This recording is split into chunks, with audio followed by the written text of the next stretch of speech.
আসসালামু আলাইকুম।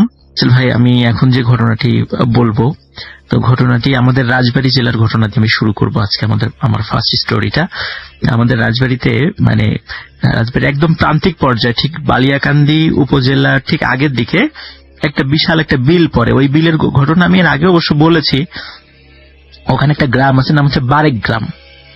তো বারেক গ্রামের একটা ঘটনা, সেটা হচ্ছে, এটা অনেক আগের রাসেল ভাই, এটা সম্ভবত ব্রিটিশ পিরিয়ডের ঘটনা। এটা ওই এলাকার লোকজনের মুখে একটা মিথ, মানে একটা পৌরাণিক কাহিনীর মতো হিসেবে প্রচলিত আছে।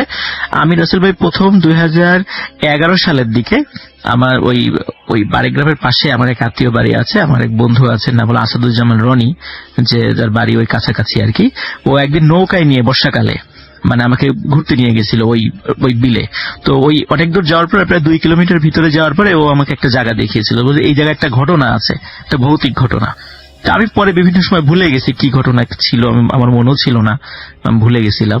আমি ওই বিষয়টা আমি পরে মনে করে আমি রিসেন্টলি ঘটনাটি মানে কালেক্ট করেছি আর কি।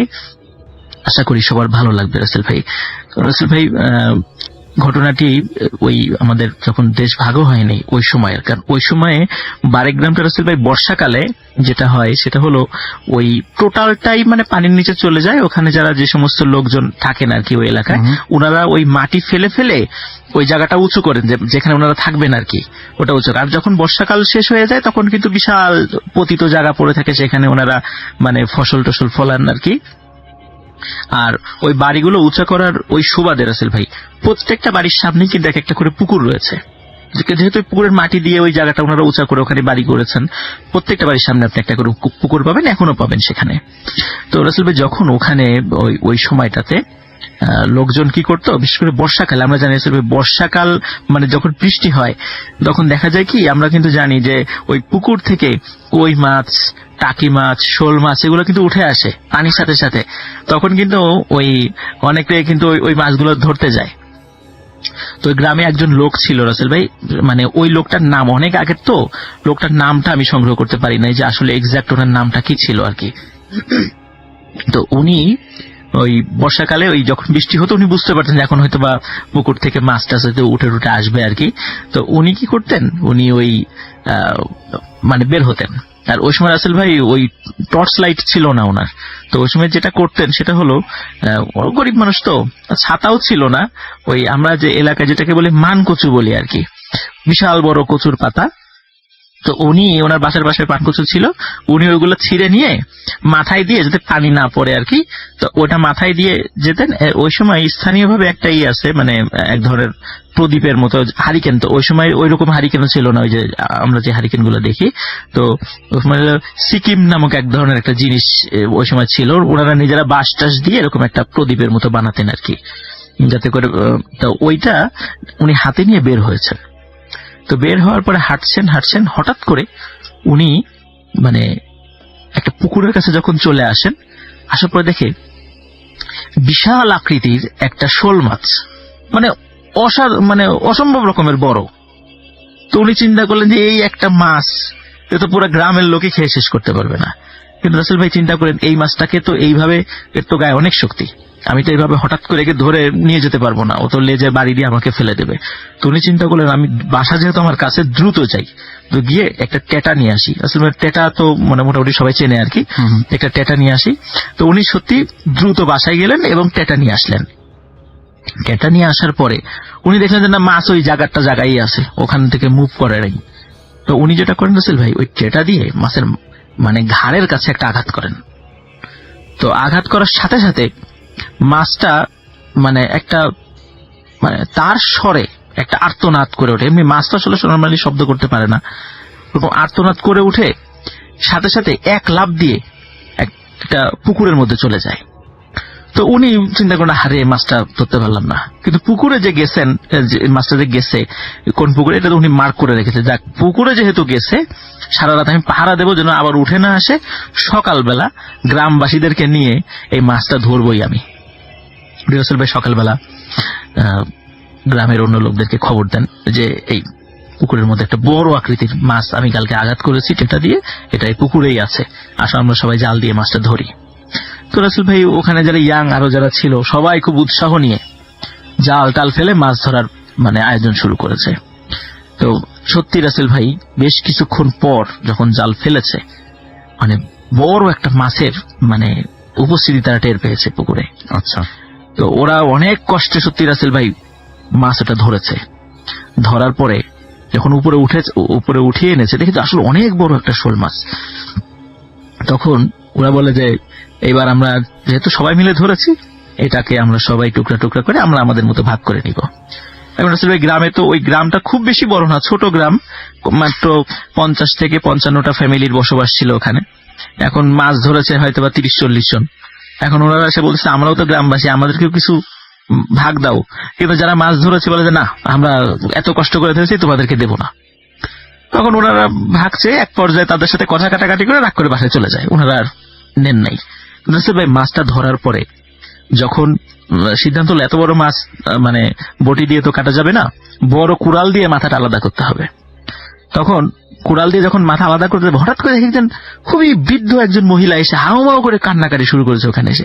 বলে মাছটা তোমরা মেরো না, মাছটা ছেড়ে দাও। বলে যে বুড়ি বলে কি, তুমি কোত্থেকে আসছো, তোমাকে তো চিনি আগে কোনো দেখি নেই।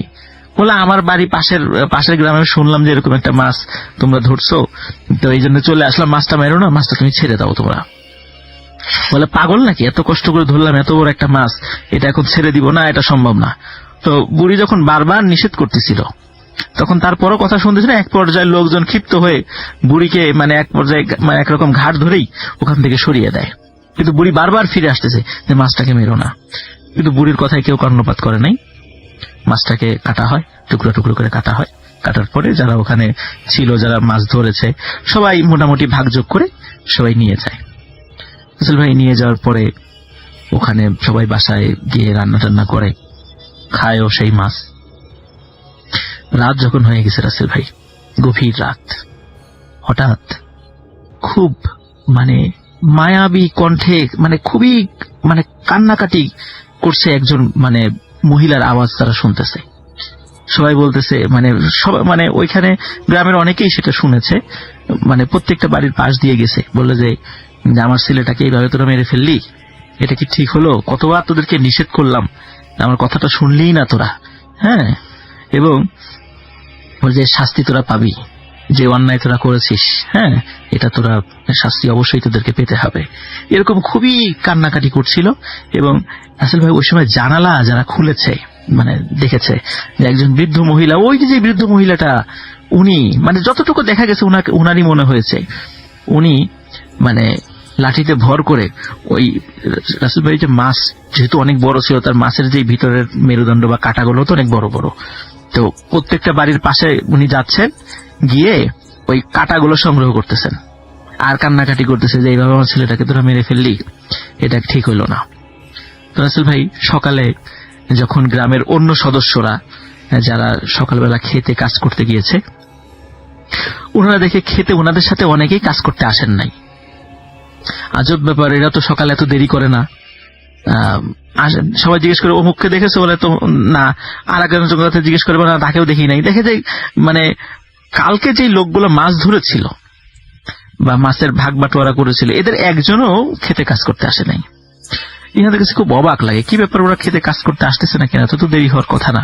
তো কয়েকজন কৌতূহলী হয়ে বাড়িতে যান, তাদের বাড়িতে। এখন দেখে যে বাড়ির ঘর দরজা ভিতর থেকে সব বন্ধ করা, এবং তাদের যে গোয়ালে যে গরু ছাগল আছে সেগুলোকেও সকালে কোনো খাবার দেওয়া হয় নাই। সেগুলো মানে তাদের স্বরে ক্ষুধায় চিৎকার করতেছে। এখন তারা যখন বাইরে থেকে বারবার নক করার পরে এক পর্যায়ে দরজা ভেঙেই ঘরে ঢোকে একটা ফ্যামিলির, গিয়ে দেখে রাসেল ভাই ওই ফ্যামিলিতে মানে প্রত্যেক সদস্য মারাত্মক জল বসন্তে আক্রান্ত হয়ে সবাই বিছানায় শয্যাশায়ী। তখন আর একটা বাড়িতে গেল, দেখে সেখানেও একই অবস্থা। এইভাবে রাসেল ভাই ওই দিন যারা প্রত্যেকেই ওই যে মাছ খেয়েছিল, যেটা প্রত্যেকটা ফ্যামিলিতে একই ঘটনা ঘটেছে। এবং রাসেল ভাই ওনারা মাত্র 2 দিনের মাথায় মারা যায়। আর আসলে জল বসন্ত ওইটা যখন মানে হওয়া শুরু হয়, একটাই আছে না যে ওটা কিন্তু সারা গ্রামে ছড়িয়ে পড়ে।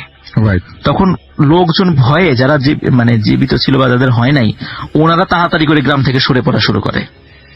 এবং ওনারা কিন্তু 2 দিনের মধ্যে রাসেল ভাই যারা ওই মাছ খেয়েছিল ওই ফ্যামিলিগুলো একদম মরে সবাই মারা গেছে, সবাই শেষ। এখন ওনারা ওই গ্রাম ওইখান থেকে পাশে চলে যান, তাদের ভিটামিনটি ছিল যে না এখানে আসলে আবার জল বসন্ত হতে পারে, চতুর্দিকে একটা আতঙ্ক, জল বসন্ত ছড়িয়ে পড়তে পারে। কিন্তু রাসেল ভাই অন্য কারো কিন্তু জল বসন্ত হয় নাই, শুধু ওই কয়টা ফ্যামিলিতেই হয়েছিল। তারপর রাসেল ভাই আর একটা ঘটনা যেটা, সেটা হচ্ছে যে এই ঘটনা ঘটার পরে ওই গ্রামের লোকজন তো সব যারা জীবিত ছিল, খুব বেশি তো ছিল না, 50-55টা ফ্যামিলি ছিল আর কি, ওনারা পাশের গ্রামে শিফট করেন আর কি। আর ওই সময় তো প্রচুর জায়গা পতিত ছিল, ওই সময় তো এরকম মানে ব্যক্তি মালিকানা এত জায়গা ছিল না, প্রচুর পতিত পড়ে থাকতো। তো সুতরাং ওনারা পার্শ্ববর্তী জায়গায় ওনারা শিফট করে ফেলেন। তারপর আসলে ভাই যেটা হয় সেটা হলো ওই যে গ্রামটা সবাই যে যার বাড়িগুলো উঁচু করছিল, দেখা যাচ্ছে যে মানে প্রতিদিন একটু একটু করে ওই মাটির লেয়ারটা একটু একটু করে নিচে নেমে যাচ্ছে। আচ্ছা, আস্তে আস্তে আস্তে আস্তে নিচে নামে, দেখা যায় কয়েক মাসের মধ্যে রাসেল ভাই ওই যে বাড়িগুলো মানে টোটাল ওই গ্রামের যতগুলো উঁচু বাড়িগুলো ছিল সব আস্তে আস্তে এমন একটা পর্যায়ে নেমে আসছে বাড়ির লেয়ার গুলো, যে বর্ষা আসলে ওই এইগুলো টোটালটাই পানির নিচে চলে যাবে।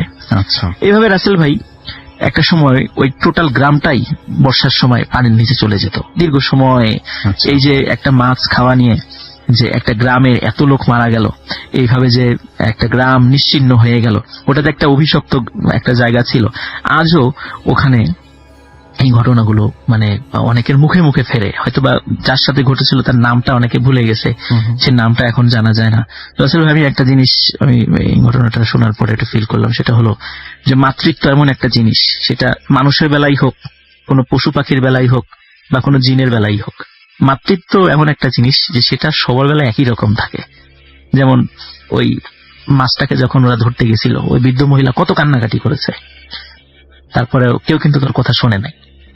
তো স্বাভাবিকভাবেই মানে এই ধরনের একটা অভিশাপ নেমে আসাটা, এটা তো একদম মানে সাধারণ একটা ব্যাপার।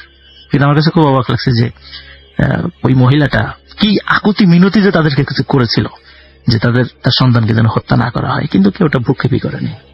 এখন রাসেল ভাই বারেক গ্রাম যেটা বিশাল বিল আছে, সাধারণত ওইটুকুতে যদি মানে রাতের বেলা অনেকে মাছ ধরে, তো এই যে বর্ষাকাল এখন তো মাছ এখন ধরে আর কি, বড় ধরনের যদি কোনো এই ধরনের শোল মাছ টাছ পায়, ওরা কিন্তু ছেড়ে দেয়, ওরা কিন্তু ধরে না ওটা, এখনো কিন্তু এটা ধরে না। এটাই ছিল রাসেল ভাই first story. Thank you so much আপনার ঘটনার জন্য, আপনাকে অনেক ধন্যবাদ।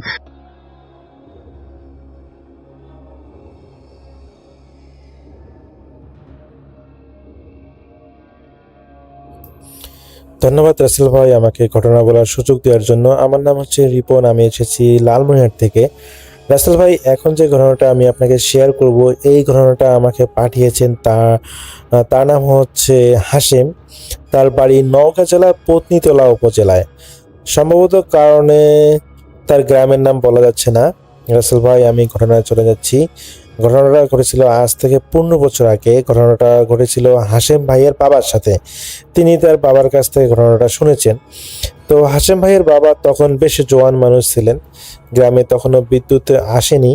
ওনার কাজ ছিল পাশের হাটে গিয়ে পাইকারি দরে কলা বিক্রি করা। তো একদিন হাট থেকে ফিরতে ওনার বেশ রাত হয়ে যায়। রাত তখন আনুমানিক 1টা হবে। তো হাতে একটা টর্চ লাইট আর একটা আর হলো কাঁধে হচ্ছে খালি কলার ঝুড়ি তিনি নিয়ে গ্রামের মেঠো পথ দিয়ে বাসায় আসতেছিলেন। তো গ্রামে ঢোকার আগে একটা বিশাল বিল পড়ে, যেটার নাম স্থানীয়রা বলে যে হলো মরা বিল। তো রাসেল ভাই, মরা বিল আসলে এই নামটা অনেক জায়গায় শোনা যায়। তো এই সেম টু সেম ভাবে এই নওগাঁ জেলার পতিতলা উপজেলায় এইখানে আর কি এরকম একটা মরা বিল আছে। তো যেহেতু এটা 15 বছর আগের ঘটনা, তো এখন আসলে এই মরা বিল স্থানীয়রা বলে কিনা আমি জানি না। তো তিনি এভাবে আমাকে শেয়ার করেছেন। তো গ্রামে ঢোকার আগে একটা বিল পড়ে, আর যেটার নাম আছে স্থানীয়রা আসলে মরা বিল বলে। তো বিলের মাঝখান দিয়ে একটা সরু রাস্তা চলে গেছে। রাস্তাটার দুপাশে গভীর খাদ আর কচুরিপানা দিয়ে ঠাসা পানি। তো হাশেম ভাইয়ের বাবা যখন বিলের মাঝামাঝি এসেছেন, তখন তিনি লক্ষ্য করেন সামনে ঝোপের আড়ালে কেউ একজন করুণ সুরে কান্না করতেছে। তো তিনি ভাবলেন যে হয়তো কোনো পথচারী বা অন্য কেউ বিপদে পড়েছে। তো তার হাতে থাকা টর্চ লাইটটা দিয়ে তিনি সেখানে আলো ফেললেন। দেখলেন যে একটা ছোট্ট বাচ্চা ছেলে রাস্তার ধারে বসে ঝোপের দিকে মুখ করে ফুপিয়ে ফুপিয়ে কাঁদতেছে। তো এত রাতে বিলের মাঝে ছোট্ট বাচ্চাকে দেখে বেশ অবাক হলেন, যে ওনার খটকাও লাগলো। তো তিনি কাছে গিয়ে জিজ্ঞেস করলেন, কিরে খোকা, তুই এখানে কেন? তোর বাড়ি কোথায়? তো বাচ্চাটা কোনো জবাব দিল না, শুধু কান্নার শব্দটা আরো বাড়িয়ে দিল। তো ওনার মায়া হলো, তিনি বাচ্চাটার মাথায় হাত দিতে যাবেন, ঠিক তখনই দেখলেন বাচ্চাটার কাঁধে দুই পাশে হাড়গুলো অদ্ভুতভাবে নড়ছে। মনে হচ্ছে যে চামার নিচ থেকে কিছু একটা ছটফট করছে। তো হাসেম ভাইয়ের বাবা ভয় না পেয়ে আবারও সেই বাচ্চাটাকে ডাক দিলেন। এবার বাচ্চারা ধীরে ধীরে ওনার দিকে মুখ ফিরিয়ে তাকালেন, কিন্তু মুখটা দেখার সাথে সাথে ওনার হাত পা ঠান্ডা হয়ে এলো। বাচ্চাটার নাকে এবং মুখে কোনো চামড়া নেই, শুধু কাঁচা মাংসের মতো লাল হয়ে আছে, আর সেখান থেকে টুপ টুপ করে রক্ত পড়তেছে। তো হাশেম ভাইয়ের বাবা এক মুহূর্তে দেরি না করে যান বাঁচানোর জন্য তিনি গ্রামের দিকে দিলেন এক দৌড়। তো কিন্তু তিনি যতই দৌড়াচ্ছেন মনে হচ্ছে রাস্তাটা আর শেষ হচ্ছে না। আর সবচেয়ে ভয়ের ব্যাপার হলো রাসেল ভাই, ওনার ঠিক পিছনে সেই কান্নার শব্দটা যেন এগিয়ে আসতেছে। তো হাশেম ভাইয়ের বাবা যখন দেখলেন রাস্তাটা কোনোভাবেই শেষ হচ্ছে না, তখন ওনার বুক ধড়ফড়ানিটা শুরু হয়ে গেল। তিনি তো ওই রাস্তা দিয়ে ছোটবেলা থেকে চলাচল করেন, তা একদম পরিচিত রাস্তা। বিলের এই রাস্তা বড় জোর 10 মিনিটের পথ, অথচ ওনার মনে হচ্ছে তিনি আধা ঘন্টা ধরে দৌড়াচ্ছেন। তো সবচেয়ে অদ্ভুত বিষয় কি রাসেল ভাই, টর্চের আলোটা বারবার তার কাছে মনে হচ্ছে যে ঝাপসা হয়ে আসতেছে, যেন ব্যাটারি শেষ হয়ে গিয়েছে এরকম। আবার একটু করে আলো আসতে বের হচ্ছে, আবার আলো কম হচ্ছে। তো পিছনেই সেই কান্নার শব্দটা এখন একদম ওনার কানের কাছে চলে এসেছে। তার কাছে মনে হলো হাসিম ভাইয়ের বাবা সাহস করে একবার তিনি পিছনে টর্চ লাইটটা মারলেন। তিনি দেখলেন সেই বাচ্চাটা আর ছোট নেই, কুচকুচে কালো রঙের একটা অবয়ব, চার হাত পা কুকুরের মতো অদ্ভুত ভঙ্গিতে ওনার পিছনে দৌড়াচ্ছে। তো দৌড়ানো দেখে মনে হচ্ছে যে মানুষের শরীরে হাড়গোড় যেভাবে নড়ে, ওটা সেভাবে নড়ছে না, অস্বাভাবিকভাবে ভাঙাচোরার মতো নড়তেছে। তো হাশেম ভাইয়ের বাবা তখন মনে মনে খুবই ভয় পেলেন এবং তিনি মনে মনে আয়াতুল কুরসি পড়া শুরু করলেন। তিনি লক্ষ্য করলেন যে আয়াতুল কুরসি পড়ার সাথে সাথে পিছনে সেই বীভৎস খসখস শব্দটা এখন মনে হচ্ছে যে দূরে সরে যাচ্ছে। সেই কান্নার শব্দটা মনে হচ্ছে যে দূরে সরে যাচ্ছে। তিনি তার দোয়া পড়া থামলেন না, সমানে দৌড়াতে থাকলেন এবং দোয়া পড়তে লাগলেন। তো হঠাৎ ওনার মনে হলো রাস্তার পাশে সেই গভীর খাদের পানি থেকে কেউ একজন ওনার নাম ধরে ডাকতেছে, ও কাশেম, ও কাশেম, এদিকে আয়, এদিকে আয়, এভাবে আর কি নাম ধরে ডাকতেছে। তো ওনার বাবার নাম ছিল কাশেম। রাসেল ভাই, আমি প্রথমে বলতে ভুলে গেছি, ওনার বাবার নাম ছিল কাশেম। তো কিন্তু তিনি জানতেন এত রাতে বিলের পানির নিচ থেকে কেউ ওনাকে ডাকার কথা না। তো তিনি কান্না দিয়ে দৌড়াতে দৌড়াতে হঠাৎ হোঁচট খেয়ে রাস্তার উপর পড়ে গেলেন।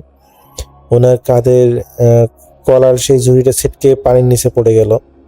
মানে সেই যখন তিনি পড়ে গেছেন, তো ওই ঝুড়িটা পানির মধ্যে যে ছিটকে পড়ে যায় এবং সেখানে পড়ে যাওয়ার, তো ঝুড়িটা পানিতে পড়ার সাথে সাথে একটা বিকট শব্দ হলো, যেন বিশাল বড় কোনো পাথর কেউ পানিতে ফেলেছে এরকম।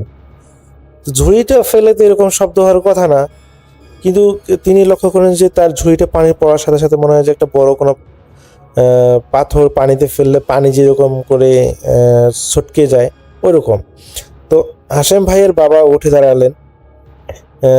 তিনি দেখলেন যে খাদের সেই পানিটা প্রচণ্ডভাবে আলোড়িত হচ্ছে এবং সেখান থেকে পচা মাংসের মতো একটা তীব্র দুর্গন্ধ নাকে আসতেছে। তিনি আর পেছনে না তাকিয়ে এক ছুটে গ্রামের একদম প্রথম যে বাড়িটা, সেই বাড়িটা উঠানে গিয়ে আছাড় খেয়ে পড়েন এবং বাইরের লোকজন শব্দ শুনে বের হয়ে আসে। তো তারা যখন ওনাকে উদ্ধার করে মাথায় পানি দিল, তখন ওনার জ্ঞান ফেরার পর উনি আসলে আসার পর অজ্ঞান হয়ে গিয়েছিলেন। তো পরে ওনাকে যখন জ্ঞান ফেরানো হয়, তো দেখা গেল যে ওনার গায়ের গেঞ্জিটা একদম ফালা ফালা হয়ে ছিঁড়ে গেছে। তো তিনি বেশ অবাক হলেন যে এটা কিভাবে হলো। তিনি তো এমনিতে জাস্ট দৌড়াচ্ছিলেন, কিন্তু তার গায়ের কাপড়টা এইভাবে ছেঁড়া করা হলো কেমনে। তো ওই যারা তাকে উদ্ধার করেছিল বা জ্ঞান ফেরালো, তখন তারা যখন জিজ্ঞেস করলো যে ভাই আসলে আপনি কে, আর আপনি এভাবে এসে এভাবে পড়ে গেলেন। তো পরে হলো কিন্তু কাশেম ভাই বললেন যে আমি আসলে এরকম কলা বিক্রি করে সমস্ত ঘটনা তিনি শেয়ার করলেন এবং তার বাড়ির ঠিকানাও তিনি বললেন। এবং বলার পরে রাসেল ভাই আহ তখন পরে হলো হাশেম ভাইয়ের বাবাকে তার বাসা পর্যন্ত পৌঁছে দেওয়া হয়। তো এরপরে আসলে ওই কাশেম চাচার, আমি আসলে দুঃখিত, একবার চাচা একবার ভাই বলে ফেলেছি। এখানে যিনি আমাকে ঘটনাটা পাঠিয়েছেন তার নাম হলো হাশেম আর তার বাবার নাম হচ্ছে কাশেম। তো এই জন্য আসলে একটু গোলমাল হয়ে গেছে রাসেল ভাই, তো এই জন্য আমি দুঃখিত। তো ওই কাশেম চাচা বাসায় আসার পর দেখেন যে তিনি একদম স্বাভাবিক, কোনো কিছুই নেই। মানে অনেক সময় আমি ঘটনা বলার পর দেখি যে ওই বাসায় আসার পর প্রচন্ড শরীরে জ্বর আসে, এটা সেটা এই সমস্যাগুলো। তো রাসেল ভাই এই ধরনের কোনো সমস্যা সেদিন হয়নি, তিনি সেদিনের মতো করে ঘুমিয়ে পড়েন। যদিও তার স্ত্রী জিজ্ঞেস করছিল যে এত রাত হয়েছে কেন, তো তিনি বলেছেন যে এরকম ঘটনা হয়েছিল। তো যেহেতু কোনো কিছুই তার ইফেক্ট হয়নি, জাস্ট খালি তার জামা কাপড়টাই ছিঁড়ে গেছে আর কোনো কিছুই হয়নি, তো সেদিনের মতো তিনি ঘুমিয়ে পড়েন। তো রাসেল ভাই প্রথম 3 দিন 3 রাত কোনো সমস্যা হয়নি, একদম নর্মাল জীবনের মতো তিনি অতিবাহিত করেছেন। কিন্তু সমস্যা দেখা দেয় রাসেল ভাই 3 দিন পর। তিনি 3 দিন পর তিনি স্বপ্নে দেখতে শুরু করেন। রাসেল ভাই এখানে তিনি রাতে আসতেছেন বা যাচ্ছেন, এখানে কোনো সমস্যা হচ্ছে না। কিন্তু সমস্যা হচ্ছে রাসেল ভাই যখন রাত 1টা বাজে তখন তিনি স্বপ্ন দেখা শুরু করেন ঘুমের মধ্যে। তিনি দেখেন যে একটা বুড়ি মহিলা সে এসে কান্না করতেছে এবং বলতেছে যে তুই আমার ছেলেকে মেরে ফেলেছিস, আমি তোকে বাঁচতে দেব না, এরভাবে বলতেছে। এবং এই স্বপ্নটা ঘুরে ফিরে তিনি সারা রাত ধরেই দেখেন এবং সকালে সবকিছুই স্বাভাবিক।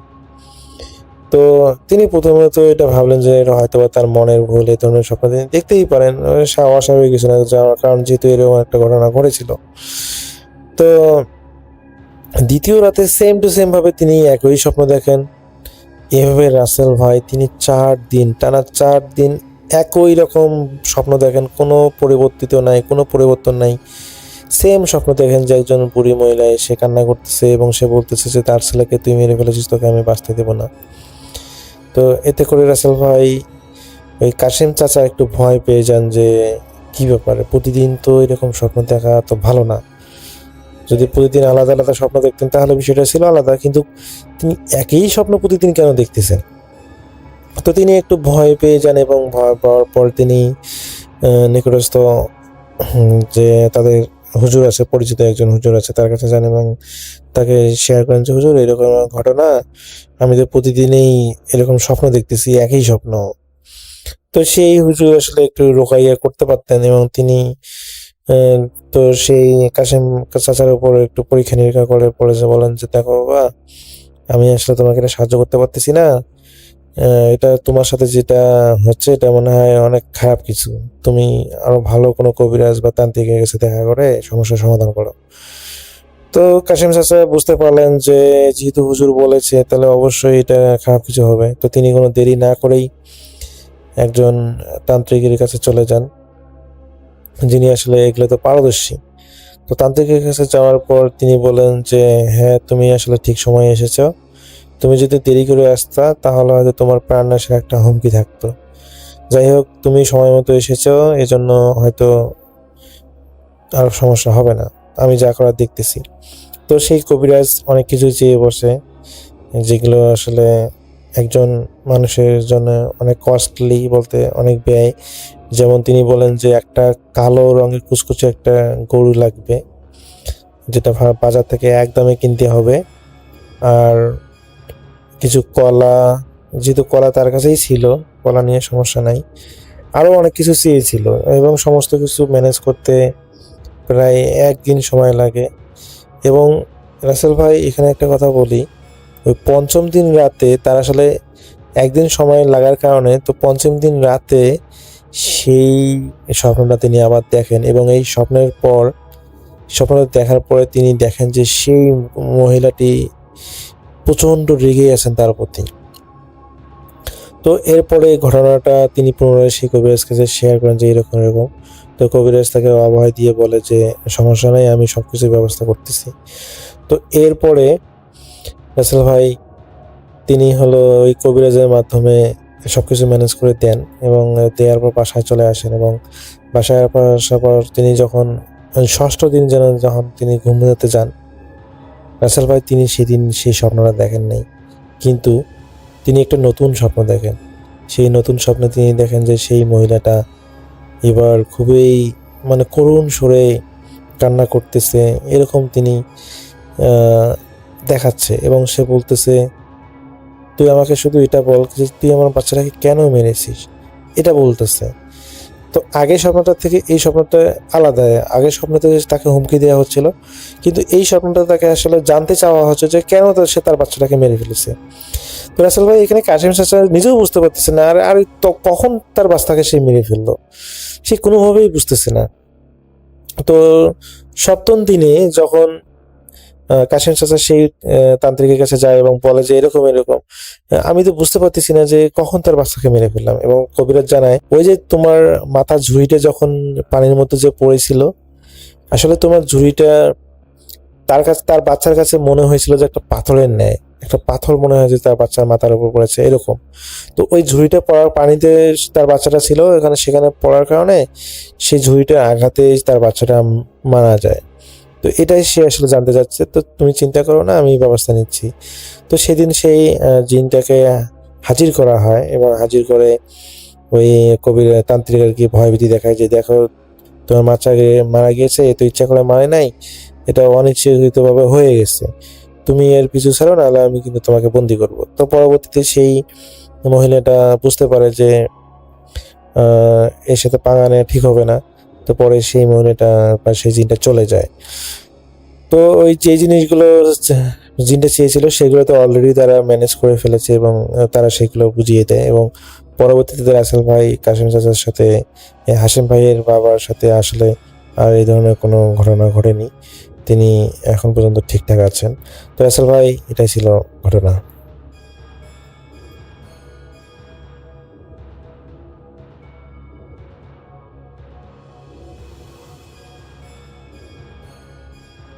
আসসালামু আলাইকুম, আপনাদের সবাইকে সাদর আমন্ত্রণ জানাচ্ছি। আমি আহমেদ বাবু।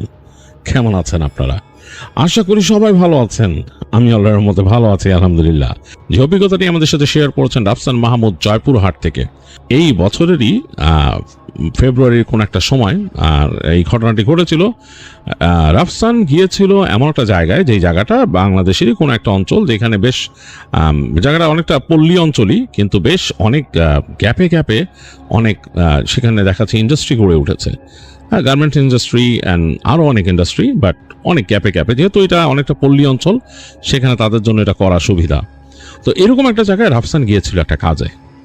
তো সেখানে গিয়েছে সে, সারাদিন তার কাজ হয়েছে। যখন ফিরে আসছে রাফসান, তখন অলরেডি সন্ধ্যা ঘনিয়ে আসছে।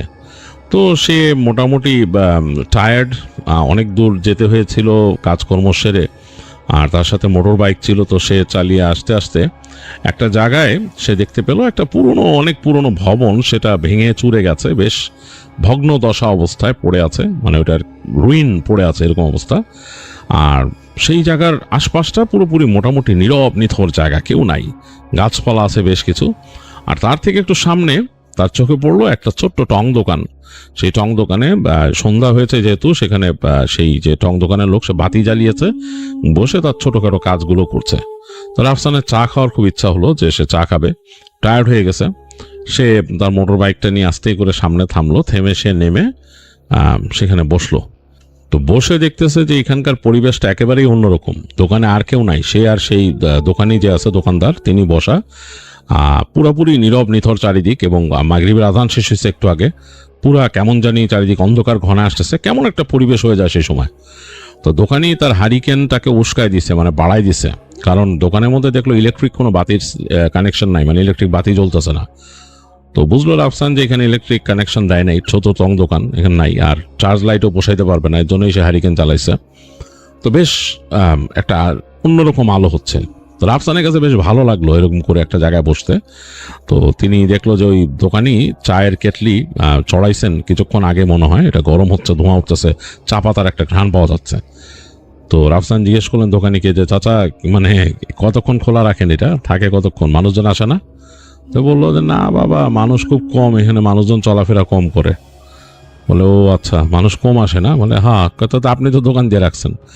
রাখছি, এখানকার মানুষজন যারা আছে, এই আশেপাশের মানুষজন যারা আসে। তো বলে কখন বন্ধ করেন? ঠিক নাই, অনেক সময় দেখা যাচ্ছে যে মানুষজন চলাফেরা করলে যতক্ষণ থাকে চালায় রাখি, আবার রাত পর্যন্ত থাকি আমি, আবার অনেক সময় বন্ধ করে দিই। তো এরকম টুকিটাকি গল্প করতে করতে রাফসান তার বললো চা দেন, চা খেলো এবং করলো। আর এর মাঝেই অন্ধকার হয়ে গেছে চারিপাশ। বেশ বাতাস ছিল ওই দিন, গাছটি উইন্ড, বাতাসে রাস্তার ওই পারে গাছগুলা একদম কাঁপতেছে, পাতাগুলো তিত্তির করে কাঁপতেছে। তো রাফসানের কাছে বেশ ভালো লাগলো, মানে এই পরিবেশটা সে খুব এনজয় করতেছে। তো হঠাৎ করে সে তাকালো সামনে, ওই যে ভাঙা বিল্ডিংটা, দেখলো যে একেবারে মানে ভাঙা একটা বিল্ডিং, অনেক মানে একটা অংশ পুরো দাবানো নিচে, মানে পুরো মনে হচ্ছে বসে গেছে এখানে। তো সে জিজ্ঞেস করলো সেই লোকটা দোকানিকে যে চাচা কি অবস্থা এটার? এইটা ছিল একটা এরকম ফ্যাক্টরি, গন্ডগোল হয়েছিল এখানে, ভেঙে চলে গেছিল, বিশাল সমস্যা, মানে এখানে দুর্ঘটনা হয়েছিল, দুর্ঘটনার পর থেকে এরকম আছে। তো রাফসান তখন জিজ্ঞেস করলো যে মানে মানে এটা আর কি কেউ নেয় না, এরকম করে ফালা রাখছে? নিবে, শুনছি ওখানে নাকি আবার একটা বিল্ডিং হবে এরকম শুনতেছি আর কি। তো চুপ করে আছে ওই চাচা, তিনি কাজ করতেছেন। এর মাঝে রাফসান আবার চা চাইলো, বলে আরেকটা চা দেন চাচা। তো সেই লোক চা বানাইতে বানাইতে বলল যে এখানে ভূত আছে, ভূতের শব্দ শোনা যায়, এই ভয় লাগে মাঝে মাঝে। ওই চাচাই বলতেছে। রাফসান বলল ভূতের শব্দ শোনা যায় মানে, ভয় লাগে মানে? হ্যাঁ, এখানে সমস্যা হয়েছিল, তো দুর্ঘটনা হয়েছিল, তো মানুষজন এখানে শব্দ পাওয়া যায়, আমার তো রাতে ভয় লাগে মাঝে মাঝে, এর জন্যই তখন আমি তাড়াতাড়ি বন্ধ করে দিই ভয়ে। মানে ওখান থেকে চিৎকারের শব্দ শুনি, আবার শুনি মানুষ কথা বলতেছে ওখানে। তো রাফসান বলে আরে চাচা, অন্য কোনো এখানে আশেপাশে ফ্যাক্টরি ট্যাক্টরি আছে আশেপাশে, এগুলোর থেকে আসে? কারে না না না, চাচা বলতেছে ওই বিল্ডিং থেকে আসে, ওইখান থেকে শব্দ আসে, একেবারে মনে হয় যে একদম সচল হয়ে রয়েছে পুরো জায়গাটা, মানুষজনের কোলাহল ভিতরে। তো তখন রাফসান বলতেছে কেন, এখানে তো আজে বাজে মানুষও ঢুকতে পারে, এরাই শব্দ করতে পারে। না রে বাবা, আমি জানি কিরকম কি, অন্যরকম, অনেক কিছু দেখাও যায়, উদ্ভট দেখা যায়। রাফসান বলে যে আরে চাচা, আপনি উদ্ভট জিনিস বিশ্বাস করেন, ভূত টুত এগুলো কিছু না, দেন চা দেন একটা। তো সে আরেকটা চা খেলো, চা খেয়ে সে ওখানে বসে তার মতো একটা সময় কাটালো, ধূমপান করলো। তো এর মাঝে সে মনে মনে চিন্তা করলো যে আমি একটু যেয়ে দেখবো বিল্ডিংটাতে, আসলে বিল্ডিংটার কাহিনী কি, মানে আসলে কি ভূত টুত কিছু আছে নাকি, কিছু দেখা যায় কিনা। রাফসান অনেকটা অনুসন্ধিৎসু মাইন্ডের মানুষ, সে এরকম জিনিস পছন্দ করে আর কি, অ্যাডভেঞ্চারাস জিনিসপত্র। তো সে চাচাকে বললো যে চাচা, আমি একটু ওদিকে ঘুরে আসতে চাই বিল্ডিংটা। তো সেই দোকানি যে বৃদ্ধ, সে ওকে তাকায় আছেন। কেন? বল না চাচা, আপনি বললেন ভূত টুত আছে। বলছে না, যান না ওদিকে, যান না, পুরনো এখানে সমস্যা, একদিন পড়ে আছে এখানে আছে। বললাম তো আপনারা যে ভালো না জায়গাটা, আমরা নিজেরাই তো যাই না ওই দিক দিয়ে, মনে করেন যে মানুষজন ওইখানে মানুষও যায় না খুব একটা এখন। মানুষও যখন অনেকে অনেক কিছু দেখছে, তো ওই দেখছেন ওই যে ছোট গলিটা পাই দিয়ে গেছে, ওদিক দিয়ে কিন্তু ওই পিছনের যে ওই মানুষজনের বাসা বাড়ি ওই জায়গায়, ওদিক দিয়ে অনেকে যাইতো আগে, এখন কিন্তু ওই রাস্তা দিয়ে আর কেউ হাঁটে না। তো রাফসান বলছে কেন হাঁটে না? বলে অনেকে দেখে অনেক কিছু, ওদিক দিয়ে তাকায় দেখে ভিতরে মানুষ আছে, মানুষ কাজ করতেছে, মানুষ ওখান থেকে দেখে যে অনেক কিছু দেখে, এসব কারণে মানুষ যায় না। আবার মনে হয় যে একদম সচল, এখানে কাজ হচ্ছে, এরকম একটা অবস্থা। তো রাফসান বলে যে আসলে আপনি দেখছেন? আমি অনেক কিছু দেখছি, শুনছি, প্রায় তো শুনি, প্রায় আমি শব্দ শুনি এখানে, মনে মেশিন চলে ভিতরে। তো রাফসান বলে এই তো চাচা, আপনি তো আমার আগ্রহ বাড়াই দিয়েছেন, আমার তো দেখতেই হবে। তো লোকটা চুপ করে থাকলো কিছুক্ষণ, বলে যায়েন না খামাখা, কি দরকার এগুলো, জানেন না এগুলো দেখা যায়, যারে দেখা যায় তারে, আমি তো এখানে একাই থাকি, আর বয়স হয়েছে তো এখন, এগুলো আর গায়ে মাখি না। তো রাফসান বললো চাচা, মোটরসাইকেলটা থাক, আপনি একটু দেখেন মোটরসাইকেলটা, আমি হাইটে আসি, আপনার কাস্টমার আসলে তো আসলো এর মধ্যে। তো এই বলে রাফসান আস্তে করে উঠলো, উঠে হাঁটা দিল। তো তখন কিন্তু মানে বেশ মোটামুটি হয়ে গেছে 7:30 8টা, মানে এরকম বাজে, কিন্তু ওই জায়গায় একেবারে মানে সময়টা থম মেরে গেছে। আর কেন জানি খুব অবাক কাণ্ড যে এর মধ্যে সে মানুষও দেখলো না, সে যে চাচার দোকানে এতক্ষণ বসেছিল, চাচার দোকানেও যে একটা তৃতীয় ব্যক্তি আসছে তা না, সে একাই কাস্টমার ওখানে তখন। তো রাফসান হাঁটতে হাঁটতে চলে যায় সামনে, এবং তিনি ওখানে গিয়ে আস্তে করে উপর থেকে নিচে নামেন, যেখানে নামার জায়গাটা, হাটটা তো নামার সময় তার জানি কেমন একটু গাটা ভারী ভারী লাগে। মানে তখন সে ভাবতেছিল রাফসানজারি এটা কি এই কারণে যে আমি এখানকার সম্বন্ধে শুনছি, চাচা বলছে ভৌতিক এই কারণে, নাইলে গা ভারী হওয়ার কোনো কারণ আমি দেখি না। মানে রাফসান চেষ্টা করতেছে রেশনাল এক্সপ্লেনেশন খুঁজতে যে আসলে এই ভয় পাওয়ার মতো কিছু আছে কিনা, কারণ বেশিরভাগ জায়গায় সে যেসব জায়গা সম্বন্ধে শুনছে যে মানুষ বলছে এখানে ভূত আছে ইত্যাদি ইত্যাদি বিল্ডিং, সেখানে গিয়ে সে আসলে কিছু দেখতে পায়নি। গিয়ে দেখছে যে পুরনো বিল্ডিং হয়তো পড়ে আছে অনেক দিন, এবং সেখানে দেখা যাচ্ছে যে একটু এনভায়রনমেন্টটা অন্যরকম লাগে। কোনো জায়গাটা যদি ভাঙাচোরা পড়ে থাকে এবং অন্ধকারের মধ্যে বিদ্যুৎ না থাকে, জায়গাটা একটু অন্যরকম লাগে, একটু ভৌতিক মনে হয়। তো বেশিরভাগ জায়গায় গিয়ে রাফসান এরকমই দেখছে, তার কাছে দৃঢ় বিশ্বাস যে এইটাও এরকমই হবে। তো চাচা বলছে এটাতে তার মনের মধ্যে একটু প্রভাব পড়ছে, তাই সে নিজেই ভাবতেছে যে এই কারণেই মনে আমার একটু গা ভারী ভারী লাগতেছে। তো সে তার মোবাইল ফোনটা বের করে, মোবাইল ফোনের যে এখানে অন্ধকার, চাঁদ আছে আকাশে, চাঁদের হালকা আলো পড়ছে, বিল্ডিংটার যে টোটাল ভাঙা অংশটা সেখানে চাঁদের আলো পড়ে জায়গাটা আরো বেশি ভয়ঙ্কর মনে হচ্ছে। এইটা স্বাভাবিক, যে কোনো এরকম ভাঙাচোরা দালান বা পুরানো দালানের উপর চাঁদের আলো পড়লে ওইটাকে ভৌতিকই মনে হয়। তো এগুলো স্বাভাবিক র্যাশনাল এক্সপ্লেনেশন হিসেবে ধরে নিয়ে হেঁটে যাচ্ছে রাফসান। কাছে এসে সে যখন তার মোবাইলের লাইটটা জ্বালাইছে, তখন অন্ধকারের মধ্যে ওই অংশটা আলো পড়ছে। তো সে হাঁটতে হাঁটতে চলে গেল সামনের ঢোকার জায়গাটা, তো দেখলো যে একটা অংশ একদম ভেঙে কাত হয়ে দিছে, ওইটার ভিতরে আলো ফেলে সে ঢুকলো। ঢুকে দেখতেছে যে উপরে ওঠার সিঁড়ি, তো সেটা দিয়ে সে ওঠা শুরু করলো। আলো যেখানে পড়তেছে ওখানে ধুলাবালি ময়লা জমা এবং আরো অনেক টুকিটাকি জিনিসপত্র পড়ে আছে, আননোটিসেবল জিনিস, এগুলোর উপর দিয়ে ছোট নেটের টুকরা ইত্যাদি ইত্যাদি। তো সে উঠে দোতলায় উঠলো। তো উঠে দেখতেছে খা খা করতেছে, পুরা যে ফ্লোরটা এখানে পুরা খা খা করতেছে। মানে মনে হচ্ছে যে ওই যে সামনের দিকে যে কিছু দরজা আছে মানে রুমের মতো, ওইখান থেকে কিছু একটা মানে বের হয়ে আসবে এরকম লাগতেছে। তার মনে হচ্ছে যে কোনো ভয়ঙ্কর কিছু ওখান থেকে বের হয়ে আসবে, দৌড় দিয়ে বের হয়ে আসবে এরকম লাগতেছে। আর কেমন জানি খা খা খা খা করতেছে, মনের মধ্যে ভয় লাগার মতো। তো রাফসানের কাছে মনে হলো যে আসলে এই কারণেই মানুষ ভয় পায় এরকম জায়গায় ঢুকলে। তো সে ওই লাইট ফেলে আস্তে আস্তে হেঁটে যায় ডানে বামে, জায়গায় জায়গায় সে উকি দেয়, দেখে যে ঘরের মধ্যে একদম কেমন একটা বোটকা টাইপের গন্ধ।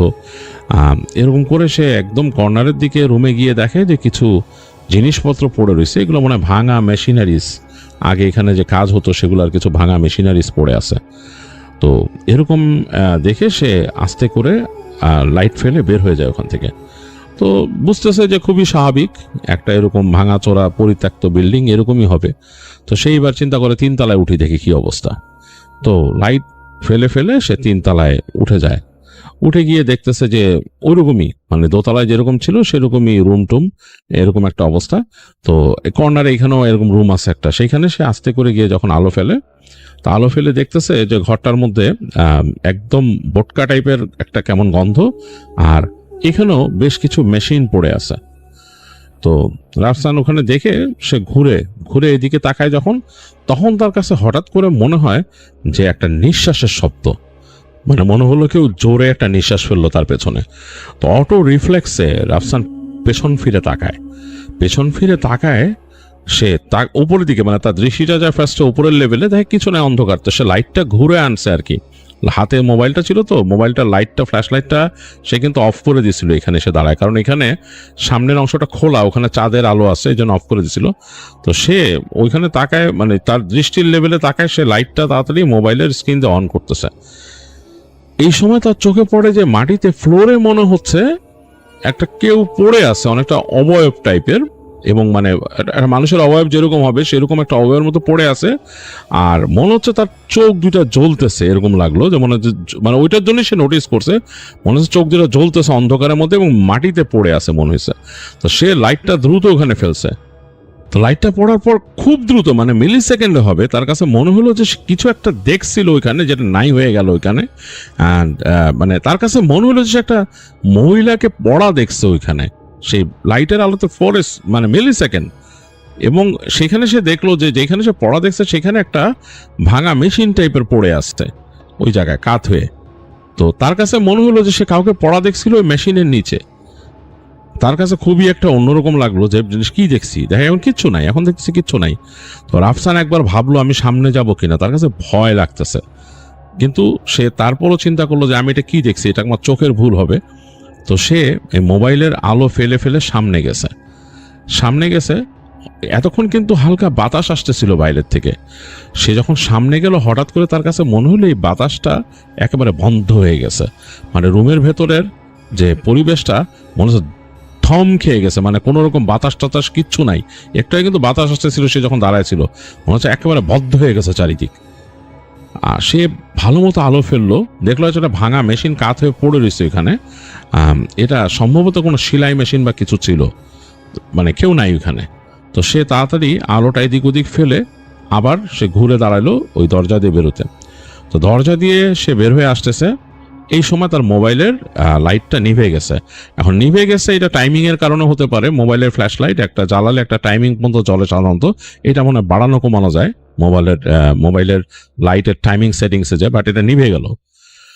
তো যখন তার আলোটা নিভে গেছে তখন সে পেছনে একটা গোঙানির শব্দ শুনে, সে মনে হচ্ছে কেউ মানে গোঙাচ্ছে, মানে শব্দ করতে পারতেছে না, ভারী কিছু বুকের উপর পড়লে যেরকম সেরকম। এবং সাথে সাথে রাফসান আরেকবার পেছনে ফিরে তাকায়, তার কাছে আবার মনে হয় সে ওই যে দুইটা চোখ জ্বলতেছে দেখে একটা অবয়বের মতো। রাফসান তাড়াতাড়ি এবার ভয় তাড়াতাড়ি নিচে নামা শুরু করে, এবং সে নিচে নেমে দোতলা দিয়ে যখন আসতেছে তখন সে মনে হয় মানুষের আর্তচিৎকারের মতো শব্দ শুনে, মনে হচ্ছে কেউ চিৎকার করতেছে এরকম, মানে শব্দটা অনেক দূর থেকে আসতেছে এরকম মনে হয় মানুষ চিৎকার করতেছে, কোনো বিপদে পড়ে চিৎকার করলে যেরকম হয়। তো রাফসান তাড়াতাড়ি নেমে এসে সোজা বের হয়ে আসে ওখান থেকে, বিল্ডিং থেকে বের হয়ে এসে সে পেছনে ফিরে তাকাচ্ছে। তার কাছে বিল্ডিংটাকে মনে হইতেছে যে আসলেই এটা একটা অশুভ কোনো জিনিস। সে দ্রুত হাঁটতে হাঁটতে এসে দোকানের কাছে আসে, তার কপালে ঘাম, মানে ওই সময় টেম্পারেচার এত বেশি ছিল না, তারপর বেশ ঘেমে গেছে। তার কপালে ঘামটা চকচক করতেছে। ওই যে দোকানির যে আলো হারিকেন জ্বালাইছে, বেশ ব্রাইট ভাবে জ্বালাইছিল দোকানি, সেটার হারিকেন আলো চকচক করতেছে। তখন একটা লোক বসে চা খাচ্ছে দোকানে। তো সেই চাচা যে ছিল দোকানি, সে তার দিকে তাকায় বলল, কি ব্যাপার, ভয় পাইছেন? তো রাফসান চুপ করে আছে, কোনো কথা বললো না, বললো আর একটা চা দেন চাচা। তো লোকটা আর কোনো কথা না বলে তার চা বানায় দিল একটা। রাফসান চুপচাপ চা খাচ্ছে এবং ওয়েট করতেছে ওই লোকটার চা খাওয়া পর্যন্ত। দেখলো ওই লোকটা চায়ে চুমুক দিয়ে সে আরো কি নিয়ে সদাই নিয়ে আস্তে করে চলে গেল হেঁটে। তো রাফসানরে তখন চাচা জিজ্ঞেস করতেছে, আবার কি ভয় পাইছেন, গেছিলেন ওখানে? বলে জি গেছিলাম। কিছু দেখছেন? না কিছু দেখি নাই। রাফসান বলে না কিছু দেখি নাই। তো চাচা হাসতেছে, হাসা বলে কি আপনার তো একেবারে কপাল ভর্তি ঘাম, ঘামে গেছেন একেবারে। বলে হ্যাঁ একটা টিস্যু দেন। রাফসান একটা টিস্যু নিল চাচার কাছ থেকে, ছোট টিস্যুর প্যাকেট নিল, নিয়ে পকেট টিস্যু নিয়ে তাড়াতাড়ি তার কপাল টপাল মুছে সে বিল্ডিংটার দিকে তাকায় আছে। তো চাচা বলতেছে, আপনারা মানা করছিলাম যাইতে যান না, আছে ওখানে আছে জায়গা অন্যরকম, অভিশপ্ত জায়গা এই বলে। তো রাফসান বলে আমি আবার আসবো চাচা, আবার এসে দেখবো, আমি এখানে কিছু শব্দ পাইছি, এই শব্দগুলো আসলেই আমি পাইছি কিনা রে দেখুন। তো চাচা বলে আচ্ছা আইসেন। তো রাফসান চাচার কাছ থেকে বিদায় নেবে। চাচারাকে জিজ্ঞেস করে যে আপনি কতক্ষণ আছেন? চাচা বলে আমি একটু পরে যামুগা, লোকজন নাই আজকে, দোকান বন্ধ করে যামুগা। বলে ঠিক আছে, আমি আসলে আপনার সাথে দেখা করুন না। বলে রাফসান তার বাইকে স্টার্ট দিয়ে ওখান থেকে চলে যায়। তো এর পরের দিন আর রাফসান ওদিকে যাওয়া হয় নাই। তো 2-1 দিন পরে রাফসান আবার আসে। তো ওই দিন আবার তার ওই যে কাজে গেছিল, সে কাজেই গেছিল যেখানে, ওখানে তো কাজ সেরে যখন আসতেছে সে চাইলে মূল সড়ক দিয়ে ব্যাক করতে পারতো, সেটা যে না করে সেই রাস্তা দিয়ে ঢোকে। তো ঢুকে যখন আসতেছে ওই দিন কিন্তু রাত হয়ে গেছে, ওই দিন প্রায় 9:30 বাজে তখন। তো রাফসান ভাবতেছে যে চাচার দোকান যদি খোলা থাকে তাইলে আমি আজকেও ঢুকবো ওইখানে, আমাকে দেখতে হবে যে আসলেই কি আমি শব্দগুলো পাইছিলাম কিনা। আর রাফসান আজকে সাথে করে সে একটা ভয়েস রেকর্ডার মেশিন আনছে, যেটা নাকি শব্দ রেকর্ড করে। তার মোবাইলেও ভয়েস রেকর্ডার আছে, কিন্তু ওইটার উপরে সে রিলাই করতেছে না। সে একটা ভয়েস রেকর্ডার মেশিন আনছে, সে চিন্তা করছে যে আজকে সে এটা চালায় ঢুকবে, এখানে চালায় ঢুকবে আর সে ভিডিও করবে, ভিডিওতে কিছু আসে কিনা এই চিন্তা করছে সে। ভিডিওর শব্দ তো হয়তো শব্দ থাকবেই, বাট ভয়েস রেকর্ডারটা এক্সট্রা রাখছে। সে চিন্তা করছে চাচার দোকান যদি খোলা থাকে তাহলে আমি ঢুকবো। তো এসে দেখে লাকিলি চাচার দোকান খোলা আছে এবং কয়েকজন মানুষ চাচার দোকানে জিনিসপত্র কিনতেছে। তো রাফসান এসে পৌঁছায়, মোটরসাইকেলটা রেখে ওই চাচাকে বলে, চাচা চিনছেন? চাচা উনি যিনি ছিলেন দোকানে কিছুক্ষণ তাকায় বলে, হ্যাঁ চিনছি, চিনুম না কেন? তো বলে যে হ্যাঁ, বলে যে সেদিনকে আসছিলাম আপনার এখানে। হ্যাঁ আইছিলেন তো, আবার খুঁজছিলেন আইবেন? এই যে আসলাম। তো চাচা দেখলো, মানে চাচা আর কিছু বললো না, তাকে ইশারা দিল বসার জন্য। তো রাফসান বসলো, চাচা চা দেন। তো চা খাচ্ছে, এর মাঝে ওই চাচার দোকানে যারা কেনাকাটা করতেছিল 2-1 জন চলে গেল, একজন চা খাচ্ছিল সেও চলে গেল। যখন চাচা রাফসান একা, তখন রাফসান বলছে, চাচা আজকে কিন্তু আমি আরেকবার যাবো, আপনি দোকানটা বন্ধ করেন না, একটু থাকেন, আপনি থাকলে কি আপনার দোকানে আমি আসছি এর জন্য গেছি একটাই, তাহলে মানুষ কি বলবে যে একা একটা মানুষ এখানে যাইতেছে। তো চাচাকে আচ্ছা ঠিক আছে আসি, যান, আপনি যান, ঘুরে আসেন, দেখে আসেন কি আছে। তো বললো আচ্ছা ঠিক আছে বলে চাচার কাছে সে চা খেয়ে সে তার ওই রেকর্ডার আর মোবাইল নিয়ে আজকেও রওনা দিল। তো আজকে রওনা দিয়ে একদম সে আগের দিনের মতো সামনে চলে আসছে। তো আজকে রাফসানের একটু ভয় লাগতেছিল, উপরে উঠতে সে ভয় পাচ্ছিল, কারণ গতদিন যে এক্সপিরিয়েন্সটা হয়েছে এটা তার মনে পড়তেছিল। তো সে দোতলার কাছে যে ওই রুমের যেখান থেকে সে মনে হচ্ছিল অনেক মানুষের শব্দ শুনছে, ওই জায়গায় যেতে বেশ ভয় পাচ্ছিল। তো সে আর ওদিকে না যেয়ে আজকে 3 তলায় উঠে গেল। 3 তলায় উঠে ঠিক ওই কামরাটার কাছে গেছে। আজকেও মানে আকাশে চাঁদের আলো তেমন নাই। তো সে চিন্তা করলো তার মোবাইল আসলে কাজ হবে না, এখানে আলো এতটা কিছু আসবে না। সে জাস্ট রেকর্ডারটা অন করলো, তার ভয়েস রেকর্ডারটা অন করলো আর মোবাইলের হাতে রাখলো। চিন্তা করলো বাতি জ্বালবে না, বাতি জ্বাললে হয়তো সে যা দেখতে চায় সেটা দেখতে পাবে না। তো এই চিন্তা করে সে হাঁটলো, হেঁটে হেঁটে ঠিক ওই রুমটার দরজার কাছে গেছে যেখানে যে সে ওই যে গোঙানির শব্দ পাইছিল, এরকম কিছু দেখছিল। তো সেখানে যায়, সেখানে যে চুপচাপ দাঁড়ায় থাকে কিছুক্ষণ, তারপর রেকর্ডার হাতে আস্তে করে ঢুকে পড়ে রুমটার ভিতরে। তো ঢোকার পর কিন্তু বেশ অন্ধকার লাগতেছে তার কাছে, কারণ রুমটাতে এমনি অন্ধকার আর বাইরের আলো তার চোখে অ্যাডজাস্ট হইতে একটু সময় লাগছে। রাফসানের চোখে চশমা পরা, তো খানিকক্ষণ পর আলো আধারির একটা অ্যাডজাস্টমেন্ট তার আসলো। রাফসান দেখতেছে ঠিক যেখানে সেনকে এসেই দেখছিল যে একটা মনে হয়েছিল যে একটা মানুষের অবয়ব পড়ে আছে এবং গোঙানির শব্দ, সেই দিকটায় তাকায় আছে। সে কিচ্ছু আজকে দেখতেছে না, পুরা মানে চুপচাপ, কিচ্ছু নাই, নিঃশব্দ। তো রাফসান রেকর্ডারটা কিন্তু অন। তো সে ওখান থেকে ঘুরলো, রুমের এই মাথা ওই মাথা কর্নারে গেল, একদম 4-5 ঘুরলো রুমটার, দেখলো পেছনের দিকে একটা জানালা আছে। জানালার কাছে যে বাইরে উকি দিল, বাইরে ঘুরঘুরতে অন্ধকার, চাঁদের আলোতে রাতের বেলা সামান্য দেখা যাচ্ছে একটু। তো ওখান থেকে সে যখন ফিরে আসতেছে তখন মানে ঘর থেকে বের হয়ে যাবে, তখন সে একটা শীষের মতো শব্দ শুনলো, অনেকটা হুইজলিং, একটা মানুষ শ্বাসকষ্ট হলে যেরকম শব্দ করে সেরকম একটা শব্দ হলো। তো রাফসান তো বেরিয়ে যাচ্ছিল রুম থেকে, তার হাতে রেকর্ডারটা কিন্তু অন করা ছিল। সে আস্তে করে হাতটা পেছন দিকে আরো বাড়ায় দিল যাতে শব্দটা আরো ক্লিয়ারলি আসে। সে 1বার বা 2বার শব্দটা শুনলো, তারপর একদম নিঃশব্দ, কোনো শব্দ নাই। তো সে তার সেই রেকর্ডার নিয়ে আস্তে করে নিচে নামলো, নেমে সিঁড়ি দিয়ে আসতেছে, এর মাঝে আর কোনো শব্দ পায় নাই। দোতলা দিয়ে যখন আসতেছে কোনো শব্দ নাই, তার কাছে মনে হলো যে সে একবার ওই ঘরটার কাছে যায়। তো ঘরটার কাছাকাছি যখন সে হেঁটে যাচ্ছে, একদম কাছাকাছি চলে আসছে, তখন তার কাছে মনে হলো ঘরের মধ্যে কেউ কথা বলতেছে, ফিসফিস করে কথা বলতেছে, ফিসফিসানি কথা কিছু একটা, এবং সেটা সে বোঝার চেষ্টা করলো, এবং মানে যে ফিসফিসানিটা মনে হচ্ছে নারী কণ্ঠের ফিসফিসানি। তো রাফসান তাড়াতাড়ি তার হাতের রেকর্ডারটাকে সামনের দিকে বাড়ায় আস্তে আস্তে আস্তে রুমের দরজার কাছে গেল। সে রুমের দরজার কাছে যখন গেছে, মানে খোলা দরজাটা দিয়ে যখন উকি দিছে, দেখতেছে অন্ধকার রুম, কেউ নাই, এবং এই যে কথার ফিসফিসানি শুনছে পুরোটা বন্ধ হয়ে গেছে। কথাটা বন্ধ করার আগে মনে হলো যে কেউ একটা হালকা হাসি দিয়ে সরে গেছে ওখান থেকে, মানে দুষ্টুমি করে সরে যায় মানুষ যেইভাবে, মানে কাউকে দেখে কাউ লুকালে যেরকম হয়, ঠিক জাস্ট সেরকম একটা হাসি দিয়ে কেউ সরে গেছে। একেবারে রুমটা নিঃশব্দ, কিছু নাই, সেরকম আগের মতো একটা ভ্যাপসা, বাতাসের মধ্যে কেমন একটা গন্ধ এরকম। তো সে কিছুক্ষণ রেকর্ডারটা ধরে রাখলো ওখানকার শব্দ। এই যে সে চিন্তা করতেছে যে শব্দগুলো সে শুনছে এগুলা কি অডিটরি হ্যালুসিনেশন নাকি এগুলা আসলেও হয়েছে, চিন্তা করে সে আস্তে আস্তে অনেকক্ষণ হাঁটাহাঁটি করলো দোতলার সাইড দিয়ে, ভয় পাচ্ছিল বেশ। তো তারপর সে আস্তে আস্তে হেঁটে হেঁটে হেঁটে নামলো। নেমে এসে সে যখন বেরিয়ে যাচ্ছে বিল্ডিং থেকে, তখন তার কাছে মনে হলো সে মেশিনের একটা শব্দ শুনলো, মেকানিক্যাল শব্দ, কোনো মেশিন যদি অন হয় চলতে থাকে যেরকম শব্দ সেরকম। তো রাফসান ততক্ষণে তার রেকর্ডার বন্ধ করছিল, তারপরও সে বের করে তাড়াতাড়ি অন করলো। বেশ খানিকক্ষণ মনে হলো শব্দটা সে পাইছে। তারপর সে হেঁটে হেঁটে তাড়াতাড়ি দোকানের কাছে আসলো, এসে ওই চাচাকে বললো যে চাচা আজকে তো গেছিলাম, এরকম শব্দ পাইছি, আজকে রেকর্ড করছি। তো সে যখন নাকি ওই শব্দগুলো চাচাকে শোনানোর চেষ্টা করলো রিওয়াইন্ড করে, তখন মনে হলো জাস্ট নয়েস, মানে রেকর্ডারের স্পিকারে শুধু স্ট্যাটিক নয়েস আর কেমন শোঁ শব্দ আসতেছে, আর কিছু পাওয়া যাচ্ছে না। তো চাচা আসলে তিনি তো এতটা মানে শিক্ষা দীক্ষা নাই তার, তিনি বুঝলেন না কিছুই। তিনি বললেন কই কিছু তো শুনি না। তো রাফসান বলল যে চাচা কিছু শব্দ পাইছি, যে শব্দগুলো পাচ্ছেন এটা স্ট্যাটিক নয়েস, এটার মধ্যে কিছু একটা আছে, দেখি আমি আমার এক বন্ধু আছে সাউন্ড ইঞ্জিনিয়ার, ওর কাছে নিয়ে যাবো এটা। তো চাচা আর এই সাউন্ড ইঞ্জিনিয়ারও বুঝলো না। চাচা বলল, আমি তো এত কিছু বুঝি না রে বাবা, এখানে সমস্যা আছে এটা আমি জানি। এইখানে মানুষ উল্টাপাল্টা দেখে, এরকম মাসের মধ্যে কোনো কোনো রাত্রেবেলা এখানে মনে হয় একেবারে মেলা বসছে, মেশিন চলে, মানুষজনের শব্দ হয়, অন্যরকম একটা ব্যাপার। এইখানেই একটা রুম আছে, মানুষ বললেন সবসময় রাতের বেলা প্রায়ই মেশিন চলে। যে রাত্রেবেলা একলা হাঁটা চলা করে সে শব্দ পায়, অনেক কিছু দেখে, অনেকে দেখে অন্ধকারতে চাই আছে তার দিকে, চোখ জল জল করে। এই তো সবকিছু তো আর আপনার আমি কই নাই, আজকে কইলাম। তো খামাখা এগুলার আপনার দেখার দরকার নেই, আইসেন না খামাখা। আমি ওই থাকতাম নাই যে আজকে রাত্রে এত রাইতে এখন লোক নাই, আপনি আসছেন দেখে আমি এখানে আসি, নাহলে আমি চলে যাবো। আপনি একটু খারান, আমি এখন দোকান বন্ধ করে বাইরাবো, আমার একা বাইরিতে হইতেছে না, সাহস হইতেছে না।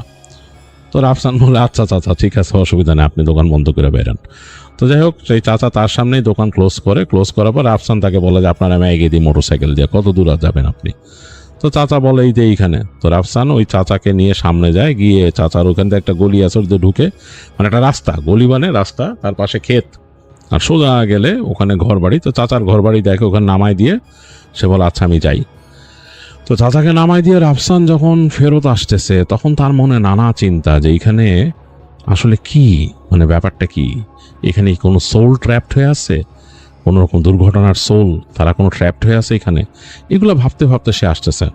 আসলে খুবই অন্যরকম একটা ব্যাপার, ভয়েরও ব্যাপার, যদিও রাফসানের সাথে কিছু হয় নাই, তারপরও সেগুলো চিন্তা করতে করতে সে ওই জায়গাতে বের হয়ে এসে তার মূল রাস্তা পড়ে সেখানে তাড়াতাড়ি চলে যায়। তো রাফসান পরবর্তীতে তার সাউন্ড ইঞ্জিনিয়ার বন্ধুর কাছে নাকি গেছিল সেই রেকর্ডিংয়ের সাউন্ড নিয়ে। তো সে ওগুলো চালাইছে, প্লে করছে এবং বিভিন্নভাবে ফ্রিকোয়েন্সি আলাদা আলাদা করে দেখছে সে স্ট্যাটিক নয়েসের। তো সে বলছে, আমি আসলে এত কিছু বুঝতে পারতেছি না, মনে হয় যে কোনো মেশিন চললে সে মেশিনের একটা ভাইব আছে, সেটার একটা শব্দ আছে, ডিরেক্টলি মেশিন চলার শব্দ না, একটা মানে সাউন্ড আসে, সেই সাউন্ডটা মনে হচ্ছে এরকম একটা সাউন্ড আছে। আবার সাউন্ডটা মনে হচ্ছে যে অনেকের হার্টবিট যদি একসাথে পড়ে মানুষের, খুব কাছাকাছি থেকে নেওয়া হয় সেরকম। তো শব্দটাকে আসলে ডিফাইন করতে পারতেছি না, তার সাউন্ড ইঞ্জিনিয়ার বন্ধু বলে। এটাকে আসলে ডিফাইন করার মতো না, কুড বি এনিথিং, আর could be just static noise. হ্যাঁ, তো এই তাকে বলে। তো রাফসান শুনে সে আসলে আর ওইটা নিয়ে মাথা ঘামায় না, বা বন্ধুকেও কিছু বলে না। সে বুঝতে পারে ওইখানে কোনো একটা কিছুর প্রেজেন্স আছে, কোনো এন্টিটির প্রেজেন্স ওখানে আছে, অবশ্যই আছে, সেটা রাফসান মনে করে। তো যাই হোক, সে ওখান থেকে তারপর তার বন্ধুর কাছ থেকে চলে আসে তার এই সাউন্ড ফাইল নিয়ে। তো এই ছিল রাফসানের পাঠানো ঘটনা। সে অনেক নাটকীয়ভাবে লিখছে, একটু উপন্যাসের মতো করে। তো ওইভাবে তো আমরা শেয়ার করি না, আমি আমার মতো করে শেয়ার করলাম, আশা করি আপনাদের ভালো লেগেছে।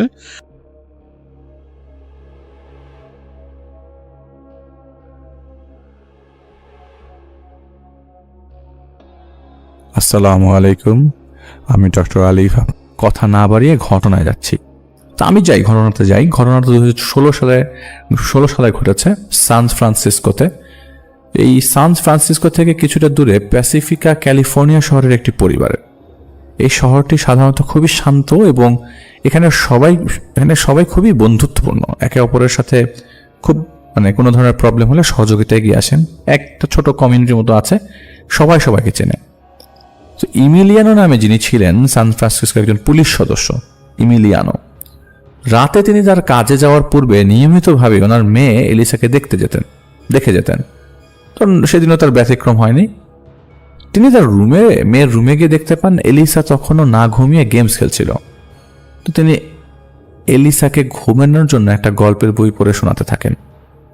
সেই মুহূর্তে ওনার স্ত্রী অ্যাঞ্জেলিনা এসে জানান যে দ্রুত বের হতে হবে, তা না হলে দেরি হয়ে যাবেন। তখন তিনি মেসে এলিসা থেকে বিদায় নিয়ে বের হয়ে যান। আসলে ওনার মেয়ের সাথে খুব আন্তরিক ছিলেন, সম্পর্ক বাবা মেয়ের হলেও খুব বন্ধুত্বপূর্ণ আচরণ। তো এমিলিয়ানো ও অ্যাঞ্জেলিনার বিবাহিত জীবন প্রায় 14 বছরের চলছিল। এমিলিয়ানো চলে যাওয়ার পর অ্যাঞ্জেলিনা নিজের কিছু কাজ করতে শুরু করেন। আসলে তিনি এলিসার জন্য সকালের নাস্তা রেডি করতে চলে আসেন, কারণ তিনি রাতে কাজ করতে বেশি স্বাচ্ছন্দ্য বোধ করতেন। তিনি যখন যাবতীয় কাজ শেষ করে চলে যাওয়ার জন্য রুমের সব লাইট অফ করছিলেন, তখন তিনি দেখলেন একটা রুমের লাইট নিজের থেকে অন অফ হয়ে একেবারেই অফ হয়ে গেল। তিনি কিছুটা নার্ভাস ভাবে গিয়ে সুইচটা চেপে দেখেন লাইটটা আর জ্বলছিল কিনা। বা লাইটটা যে জ্বলছিল কোনো সমস্যা হলো না, হয়তো ফিউজ হয়ে গেছে। আসলে এই বিষয়টা ওনাদের বাসার নিত্যদিনের ঘটনা ছিল, প্রায়শই এমনটাই হলো। তো অ্যাঞ্জেলিনা বেশ কিছুদিন যাবত এই বাড়িতে হঠাৎ করে কোনো কিছুর অস্তিত্ব অনুভব করতে শুরু করে। যেহেতু তিনি রাতে কাজ করতে বেশি পছন্দ করতেন, যার কারণে তিনি বেশ কিছু অ্যাক্টিভিটিস অনুভব করতেন। মাঝে মাঝেই কোনো ভারী বক্স মেঝেতে টেনে নিয়ে যাওয়ার শব্দ আসতো, আবার বিভিন্ন স্থানে নক করার শব্দ আসতো, আবার মাঝে মাঝে অপরিচিত কিছু কণ্ঠস্বর শুনতে পাওয়া যেত। আসলে এগুলোতে তিনি অভ্যস্ত হয়ে গিয়েছিলেন। এই বিষয়গুলো ওনাদের মেয়ে এলিসা অবগত ছিল। একদিন দুপুরে অ্যাঞ্জেলিনা তার মেয়ে এলিসাকে স্কুলে থেকে নিতে যায় এবং পরবর্তীতে তার ফ্রেন্ড হার্ভের বাসায় সাথে দেখা করে, যে কিনা এলিসার শিক্ষক ছিল। তো এলিসা সেখানে তাদের বাসায় এই ছোট ছোট অদ্ভুত বিষয়গুলো বলা শুরু করে, কারণ হার্ভে শিক্ষকতার পাশাপাশি 20 বছর যাবৎ একজন প্যারানর্মাল ইনভেস্টিগেটর। অ্যাঞ্জেলিনা তখন হার্ভেকে বিস্তারিত বলেন যে উনি অ্যাকচুয়ালি কি কি অনুভব করেন ওনার বাসায়, এবং উনি হার্ভের কাছে সত্যতা উদ্ঘাটন করার আগ্রহ প্রকাশ করেন। তিনি হার্ভেকে তার কাজ দেখানোর অনুরোধ করেন। অ্যাঞ্জেলিনা ওনাকে কিছু বিষয় শিখিয়ে দিতে দিতে বলেন যে নিজের থেকেও চেষ্টা করতে পারে, সে যে কোনো প্রমাণ পেতে পারে এই বিষয়ে। হার্ভে তখন অ্যাঞ্জেলিনাকে এই সপ্তাহে তার বাসায় যাওয়ার আগ্রহ প্রকাশ করে। অ্যাঞ্জেলিনা খুব খুশি হয়ে যায়, কিন্তু হার্ভে অ্যাঞ্জেলিনার স্বামী ইলিনিয়াকে নিয়ে বেশ চিন্তিত ছিল, কারণ ইমিলিয়ানো এই সব বিষয়ে বিশ্বাসী ছিল না। এর জন্যই মূলত অ্যাঞ্জেলিনা চাচ্ছিলেন বিষয়গুলো বিস্তারিত উদ্ঘাটন করতে, যেখানে আসলেই প্যারানর্মাল কিছু ঘটছে। একদিন রাতে এলিসা তার রুমে কার্টুন দেখছিল। হঠাৎ করে তার কাছে বেশ অস্বস্তি লাগতে থাকে। এলিসার মনে হচ্ছিল কেউ তাকে কড়া নজরে দেখছে। ঠিক তখনই তার রুমের লাইটগুলো নিচ থেকে অফ হয়ে যায়। যখন এলিসা ঘুরে তার রুমের দরজার দিকে তাকায়, সেই মুহূর্তে সে লাইট নিভে যাওয়ার 1-2 সেকেন্ডের মধ্যে একটা অবয়ব দেখতে পায়, যা লাইট জ্বলে ওঠার সাথে সাথে উধাও হয়ে যায়। তখন এলিসা ভয়ে চিৎকার করলে তার মা অ্যাঞ্জেলিনা উপরে চলে আসে। এলিসা খুব ভয়ার্তভাবে বলতে থাকে যে এখানে কিছু দেখেছে সে, কিন্তু অ্যাঞ্জেলিনা তাকে বিভিন্নভাবে বুঝিয়ে শান্ত করে যে ভূত প্রেত বলতে কিছুই হয় না, এগুলো শুধুমাত্র আনন্দের জন্য। যদিও অ্যাঞ্জেলিনা নিজেও বিশ্বাস করতেন কিছু তো সমস্যা আছে এখানে, কিন্তু মেয়ের সামনে সব পাত্তা দিলেন না। তবে উনি বেশ চিন্তিত হয়ে পড়েন, কারণ এতদিন বিভিন্ন কার্যকলাপ অনুভব করলেও সরাসরি কোনো কিছু ফেস করেনি কেউ। পরবর্তীতে টানা কিছুদিন ওনাদের বাসার লাইটগুলো অনবরত ফিউজ হতে শুরু করে। এক বন্ধের দিন ইমিলিয়ানো সেই লাইট পরিবর্তন করার সময় এলিসা তাকে জানায় যে আজ হার্ভে আসবে বাড়িতে ভূত খোঁজার জন্য। বিষয়টি শুনে ইমিলিয়ানো বেশ আশ্চর্য হয়ে যায়। তখন সে অ্যাঞ্জেলিনাকে পুনরায় একই কথা বলে, আমি তোমাদেরকে আর কত বোঝাবো যে এগুলো বলতে কিছুই নাই, সবকিছু তোমাদের ভ্রান্ত ধারণা। আসলে এমিলিয়ানোর কাছে এই বিষয় নিয়ে ওনার স্ত্রীর এতটা আগ্রহ পছন্দ হচ্ছিল না। অ্যাঞ্জেলিনা জানায় যে এভাবে অনবরত যে লাইট ফিউজ হচ্ছে, এইটা কি তোমার কাছে অদ্ভুত লাগছে না? কোনো কারণ ছাড়াই লাইটগুলো এভাবে নষ্ট হচ্ছে, কারণ এক সপ্তাহে ওনাদের বাসায় প্রায় 40টা লাইট ফিউজ হয়েছে। তখন অ্যাঞ্জেলিনা জানায় যে এগুলো কিন্তু প্যারানর্মাল অস্তিত্বের সাইন। তখন এমিলিয়ানো জানায় যে আচ্ছা ঠিক আছে, তোমাদের যা ইচ্ছা করো, আমার কোনো আপত্তি নেই, কিন্তু এইসব কিছুর মধ্যে যেন এলিসা না থাকে। সেই রাতে হার্ভে তাদের বাসায় আসে। হার্ভে তার সাথে বেশ কিছু সরঞ্জাম নিয়ে আসে। সরঞ্জামের প্রতিটি কাছে অ্যাঞ্জেলিনাকে বুঝাচ্ছিল, যেমন K2 meter, digital voice recorder, electromagnetic detector সহ আরও বেশ কিছু। অ্যাঞ্জেলিনা বেশ উচ্ছ্বসিত ছিল, কারণ এটি ছিল তার প্রথম প্যারানর্মাল ইনভেস্টিগেট। যখন হার্ভে অ্যাঞ্জেলিনাকে এসব কিছু বুঝাচ্ছিল, সেই মুহূর্তেই হঠাৎ করে কোনো কিছুর অস্তিত্ব তাদের আশপাশে তারা অনুভব করতে থাকে। যখন অ্যাঞ্জেলিনা তাকে জিজ্ঞেস করে যে সে কিছু অনুভব করতে পারছে কিনা, তখন হার্ভে জানায় হ্যাঁ কিছু তো আছে এখানে। তারা সেই মুহূর্তে রুমের মধ্যে তাপমাত্রা অস্বাভাবিকভাবে কমতে থাকা লক্ষ্য করে, এবং পাশাপাশি হার্ভের ব্যবহৃত সরঞ্জামগুলোও স্পষ্ট সিগন্যাল দিচ্ছিল যে এই মুহূর্তে কোনো কিছুর উপস্থিতি আছে সেখানে। পরবর্তীতে কয়েকদিন অ্যাঞ্জেলিনা হার্ভের দেওয়া সরঞ্জামগুলো দিয়েই নিজেই সম্পূর্ণ বাড়ি দেখতে থাকে। সে বেশ কিছু সিগন্যালও পায় মেশিনগুলো থেকে। আসলে উপস্থিতিগুলো একটা নির্দিষ্ট সময় অনুভব করা যাচ্ছিল।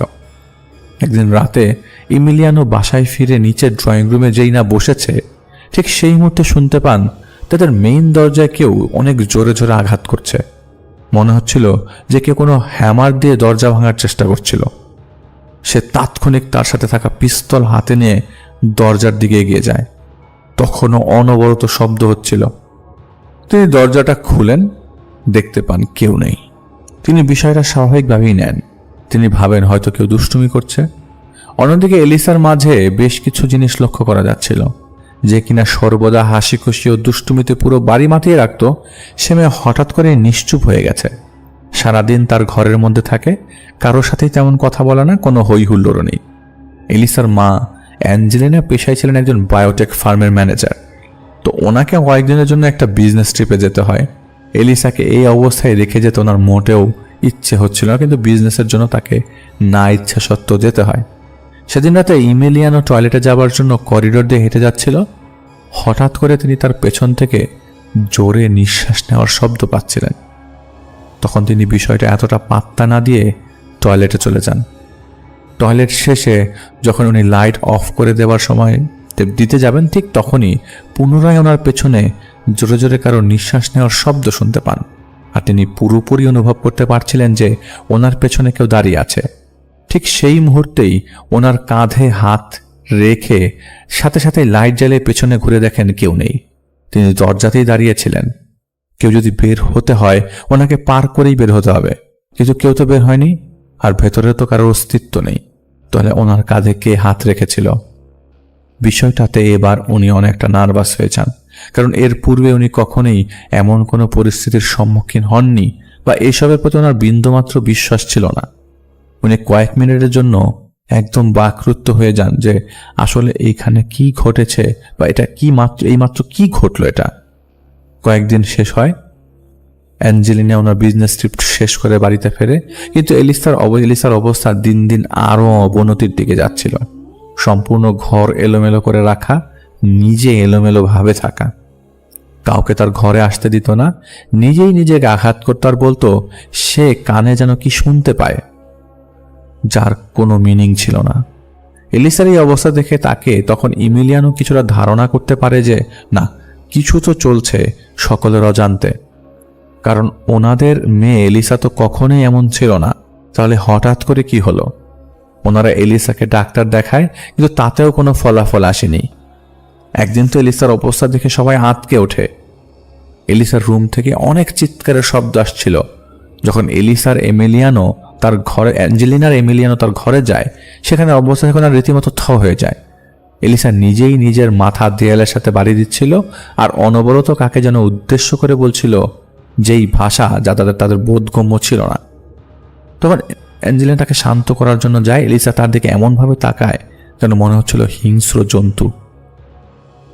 এলিসা অ্যাঞ্জেলিনাকে উদ্দেশ্য করে বলছিল, তুই মরবি সবার আগে, তোকে মারব। তোর তেসবের প্রতি বেশি আগ্রহ, তাই তোকেই আগে শেষ করব। এটা বলে এলিসা জ্ঞান হারিয়ে ফেলে। এলিসার পরিস্থিতি এতটাই খারাপ দেখে শেষ অবধি এমিলিয়ানো নিজেই অ্যাঞ্জেলিনার ফ্রেন্ড হার্ভে, যে কিনা প্যারানর্মাল ইনভেস্টিগেট করতে পারতো, তাকে বাসায় নিয়ে আসার কথা বলে। হার্ভেকে ফোন দেওয়া হলে আগামী সপ্তাহে আসতে পারবে বলে জানায়। হার্ভে আসার আগ পর্যন্ত এই কয়েকদিন এমিলিয়ানোর পরিবারের নিকট অপেক্ষা করা ছাড়া কোনো উপায় ছিল না। পরের সপ্তাহ হার্ভে তাদের বাসায় আসে এবং সাথে করে একজন প্রিস্ট সাথে করে নিয়ে আসেন। হার্ভের ভাষ্য মতে এই বাড়িতে যে সে যা ফিল করেছে তা ওনার একার পক্ষে কাজ করা সম্ভব নয়, তাই উনি সাথে করে একজন প্রিস্ট নিয়ে এসছেন যে তার থেকে ওই বিষয়ে অধিক জ্ঞান রাখে। হার্ভের পরে কখনোই অন্য কাউকে নিয়ে যায়নি, নিজে একাই ডিল করেছিল। প্রিস্টকে যখন হার্ভে বাড়ির কথা বলেন, তখন এখানকার অশরীরী কর্মকাণ্ডের কথা খুলে বললে প্রিস্ট নিজের থেকে এখানে আসার আগ্রহ প্রকাশ করে। প্রিস্ট যখন প্রথম এলিসাকে দেখেন, ওনার কাছেও এলিসাকে বেশ অদ্ভুত লাগছিল। দেখে মনে হচ্ছিল এই একই শরীরে দুটো সত্তার বসবাস থাকতে পারে। প্রিস্ট জানায় যে উনি এখানে যা কিছুর অস্তিত্ব অনুভব করছেন, সে খুব রাগান্বিত আপনাদের সকলের উপর, সে আপনাদের সবাইকে ঘৃণা করে। তিনি আরও বলেন যে এলিসাকে সে এখনও পুরোপুরি বশীভূত করতে পারেনি, সে এলিসাকে একটা মিডিয়াম হিসেবে ব্যবহার করছে। প্রিস্ট কথা বলার মাঝে এমিলিয়ানোকে উদ্দেশ্য করে বলেন, আপনিও তো কিছুদিন আগে তাকে ফেস করেছিলেন, আপনার কাছে কাঁধে কিছু ফিল করেছিলেন। এই কথা শুনে এমিলিয়ানো রীতিমতো স্টান্ড হয়ে যায়, কারণ এই কথা তো প্রিস্টের কোনোভাবেই জানার কথা ছিল না, আর সে এটা কাউকে শেয়ার করেনি। এটা শোনার জন্য ওনার এই প্যারানর্মাল বিষয়ের প্রতি সাথে সাথে ধারণা পরিবর্তন হয়ে যায়। সে আসলে বিশ্বাস করে যে কিছু তো আছে। তাদের সাথে কথার সময় প্রিস্ট কিছুটা দূরে একটা রুমের পাশে কোনো অস্তিত্বের উপস্থিতি অনুভব করতে পারেন। প্রিস্টকে এই বিষয়ে জিজ্ঞাসা করা হলে তিনি বলেন, আমি এখানে যে আছে তাকে অনুভব করতে পারছি, আর আমার মনে হচ্ছে সে আমাকে কিছু বলতে চাচ্ছে। তখন প্রিস্ট এমিলিয়ানোর ব্যবহৃত কিছু চায়, যা মাধ্যমে সে অস্তিত্বের সাথে যোগাযোগ করবে। তো এমিলিয়ানো প্রিস্টকে তার পুলিশের ব্যাচ দেয়। তখন প্রিস্ট একটা আলাদা রুমে গিয়ে বেশ কিছুক্ষণ থেকে পুনরায় ওনাদের সকলের নিকট আসে এবং জানায় যে আসলে কি ঘটেছে ওনার সাথে। প্রিস্ট জানা যে আপনাদের এখানে যে আছে তার নাম রবার্ট, ওর বয়স 20 বছর। সে বেশ কেয়ারলেস স্বভাবের ছিল। একদিন রাতে তার বাবা তাকে অনেক বকাঝকা করে। এই কারণে সে রাগান্বিত হয়ে বাড়ি থেকে তাদের গাড়ি নিয়ে বের হয়ে যায়। রাগের কারণে এতটাই জোরে গাড়ি চালাচ্ছিল যে এক পর্যায়ে গাড়ির স্পিড কন্ট্রোল করতে না পারে অ্যাক্সিডেন্ট করে এবং ঘটনাস্থলেই মারা যায়। তার গাড়ির অ্যাক্সিডেন্টের খবর যখন পুলিশকে জানানো হয়, তখন সেই অ্যাক্সিডেন্ট স্পটে যেই পুলিশ আসে সে আসলে কেউ নন, স্বয়ং ইমিলিয়ানো নিজে।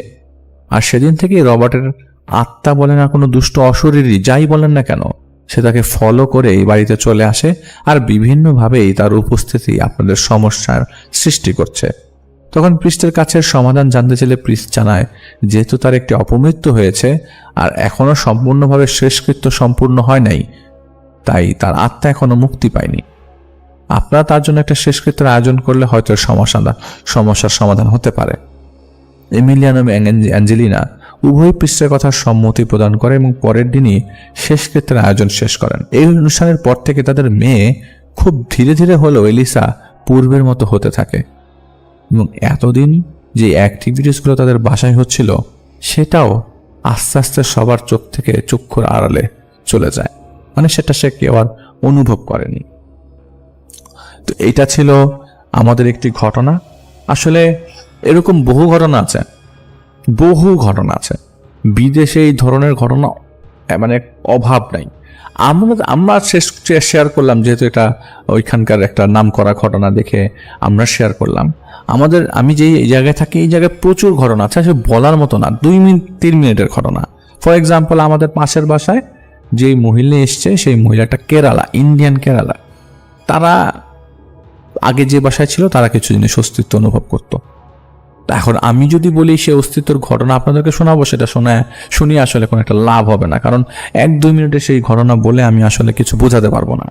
তো বাড়ির মধ্যে এই ধরনের অদ্ভুত কর্মকাণ্ড, যে আমি বলেছিলাম আমাদের বাসার নিচে যে ভাই আছেন, তিনি আগে যে বাসায় থাকতেন সেই বাসায় যে তারা 3জন একটা রুমে থাকতো, অনেকদিন আগের কথা, উনি 2000 সালে যখন প্রথম এখানে এসে কাজের খোঁজে আসে ইংল্যান্ডে, তখনকার ঘটনা। তো তিনি বলেছেন যে তিনি বাসার মধ্যে এগুলিকে ভয় পেতেন না, তার কাছে মনে হতো আস্তাকারে দিব বসায়, এরকম জিনিস, বডি মাসেল টাসেল আছে, ওনার বডি ছিল তখন, এবং সে বাংলাদেশে বডি বিল্ডিং চ্যাম্পিয়নশিপও ছিল। অনেক আগের কথা, তখন 1995-এর কথা। তো উনি বডি বিল্ড করতো। তো উনি ইংল্যান্ডে চলে আসে 2000 সালে। তো কাজ করতে যেত, একটা রিটেল শপে উনি কাজ করতেন। তো প্রায় সময় নাকি তাদের বাসার মধ্যে তাদের চারপাশে কেউ হাঁটতো ওই ফ্ল্যাটের মধ্যে। আসলে এই বাসাটা 2 তলা, তো এখানে তো আর সুউচ্চ বাড়ি নাই, আমি যে জায়গায় থাকি সুউচ্চ বাড়ি নাই, এখানে সব বাড়ি হচ্ছে দোতলা, ম্যাক্সিমাম দোতলা। তো ওনারা থাকতেন দোতলাতেই, এবং আশপাশে যে পরিমাণ শব্দ আসতো ওনারা ভয়ে ওনাদের সাথে যারা ছিল তারা মোটামুটি সবাই চলে গেছিল। উনি একাই থাকতো বাসায় এবং উনি একাই শব্দ পেত। ওরা যে মনে হতো যে কেউ ফ্রিজ খুলছে, অথবা রান্নাঘরে কেউ ওয়াশিং মেশিন ছেড়েছে। ওয়াশিং মেশিন যে আপনারা তো জানেন ওয়াশিং মেশিনের শব্দ হয়, ওয়াশিং মেশিন যে স্পিনিং যে শব্দটা, স্পিন যখন করে তখন প্রচন্ড শব্দ হয়। তো বলে যে ওয়াশিং মেশিন থেকে প্রচন্ড শব্দ হচ্ছিল, কিন্তু ওয়াশিং মেশিন তো কেউ ছাড়েনি, কিন্তু প্রচন্ড শব্দ হচ্ছিল। তো রান্নাঘরে কেউ রান্না করছে, রান্না করার শব্দ আসছে, দরজাটা খোলে পাশের রুম থেকে আরেক রুমে কেউ চলে যাচ্ছে, কিন্তু পুরো ফ্ল্যাটে কিন্তু ওই ভাই একাই, উনি বাংলাদেশি, ওই ভাই কিন্তু একাই। তো সে তারিখ ভাই আমি এগুলি ভয় পাই না, আসলে সামনে ধুম ধাক্কা হবে। তো ওইটা ওনার নিজের কথা, কিন্তু সামনে তো আসলে সাথে সাথে সবার পড়ে না, আর পড়লেও সবার হিতাহিত জ্ঞান ঠিক থাকে না, যাদের পরে তারাই ভালো জানেন। তো যে আমি আপনাদের কিছুদিন আগে বললাম যে আমি আসার সময় আমি ফিল করেছি গাড়ির সামনে, আমি দেখেছি কাউকে আমার সামনে থেকে উড়ে যেতে। যাই হোক, সেটা তো মানুষের মতো অভাব দেখি নাই, দেখেছি সাদা কিছু একটা উড়ে যেতে। আরেকটা ঘটনা আপনাদেরকে বলবো এখন। যিনি পাঠিয়েছেন তার নাম আশফাক, নন্দীপাড়া খিলগাঁও থেকে তিনি আমাদের ঘটনাটি শেয়ার করেছেন। এবং তিনি আমাদের সকলের প্রশংসা করে তার ঘটনা শেয়ার করেছেন। যেভাবে বলেছেন সেভাবে বলছি। যাই হোক, আজকে আমি আপনাদেরকে একটা ঘটনা বলতে এসেছি। ঘটনাটি আমার পরিবার কেন্দ্রিক। আমাদের পরিবারের এরকম অনেক ভয়ের বা অলৌকিক যাই বলেন, মানুষ যাই বুঝুক, এরকম অনেক কিছু ঘটনা আছে যা স্বাভাবিক না। আজকে ছোট ভাইয়ের ঘটনা শেয়ার করতে চাই আপনাদেরকে। বর্তমানে আমাদের পরিবার বলতে আমরা 3 ভাই, আমাদের মা ও আমার বউ। আমার বাবা মারা গেছেন গত 4 বছর আগে। আমি সবার বড়, আর আমার পরে যে ছোট ভাইটা আছে তার ঘটনা বলবো। ওর নাম আরাফাত। ও এবার এইচএসসি পরীক্ষা দিয়েছে। আমার ছোট ভাইয়ের জন্ম 2001 সালে। ও যখন মায়ের গর্ভে, তখন মা একদিন একটা স্বপ্ন দেখেছিল। স্বপ্নটা এরকম ছিল যে একজন মানুষ জুব্বা পরা, সৌদি আরবের লোকেরা যেমন জুব্বা পরে অনেকটা সেরকম, মাথায় পাগড়ি ও দাড়ি লম্বা। লোকটা খুব সুন্দর এবং উজ্জ্বল, তার চেহারাটা নূরের ঝলমল করছে। আমার মাকে বলছে যে তোমার ঘরে যে নতুন অতিথি এসছে তাকে খুব সাবধানে রাখবা, আর ওর নাম রাখবা আরাফাত। এছাড়াও ও মায়ের গর্ভে থাকাকালীন এরকম আরও কিছু স্বপ্ন বা দেখতেন, যার মধ্যে উল্লেখযোগ্য হচ্ছে ওর জন্মের আগেই মা নাকি ওকে স্বপ্ন দেখেছেন, এমনকি ওর জন্মের পরে যেমনটি দেখতে ছিল ঠিক তেমনটিই দেখেছেন। এটা তো সম্ভব না। ওকে স্বপ্ন দেখেছেন, এমনকি এটা জন্মের পর যেরকমটা স্বপ্নে দেখেছেন সেরকমটা অনেক অনেক স্ট্রেঞ্জ, মানে একটা পুতুলের মতো। আমার ভাইটা যখন জন্ম নেয় খুব সুন্দর এবং ফুটফুটে ছিল। এখানে উল্লেখযোগ্য যে আমার সাথে আমার ছোট ভাইয়ের বয়সের পার্থক্য ছিল 8 বছর, তাই আমার সেই সব অনেকটাই মনে আছে। ছোটবেলা থেকেই আমার এই ছোট ভাইটির নানা ধরনের বিপদ লেগেই থাকতো, ওর বিপদ কাটতে চাইতো না। যাই হোক, সেগুলো বলতে গেলে অনেকটা সময় চলে যাবে। ও যখন 7ম শ্রেণীতে পড়ে তখন একবার ওর বয়সী আমাদের এলাকারই এক প্রতিবেশী ইব্রাহিম ও তার পরিবারের সাথে তাদের গ্রামের বাড়ি ময়মনসিংহের ভালুকায় যাবার জন্য বায়না ধরে। ও প্রচণ্ড জেদি এবং একরোখা স্বভাবের। যদি কোনো কিছু একবার বায়না করে তখন যতক্ষণ পর্যন্ত এটা না দেওয়া হবে নিস্তার থাকতো না কারো। যাই হোক, পরে ওর জেদের সাথে আমার মা আর পারেনি এবং ওকে অনুমতি দেয়া হয়। সেখানে 7 দিন থেকে ও আবার চলে আসে। হয়তো ভাবতে পারেন তাহলে এই ঘটনাটি কেন উল্লেখ করবেন, যেটা আপনারা পরে বুঝতে পারবেন। ও যখন 9ম শ্রেণীর ছাত্র তখন আমরা সবাই কেরানীগঞ্জের কলাতিয়া নামক একটি স্থানে এক আত্মীয়ের বাড়িতে দাওয়াতে যাই। সারাদিন সেখানে ঘোরাঘুরি ও খাওয়া দাওয়া শেষ করে সন্ধ্যার দিকে আমরা বাসার উদ্দেশ্যে রওনা হই। বিপত্তিটা বাধে তখন। হঠাৎ দেখলাম আমার ছোট ভাইটি মানে আরাফাত সে এখান থেকে যেতে চাচ্ছে না।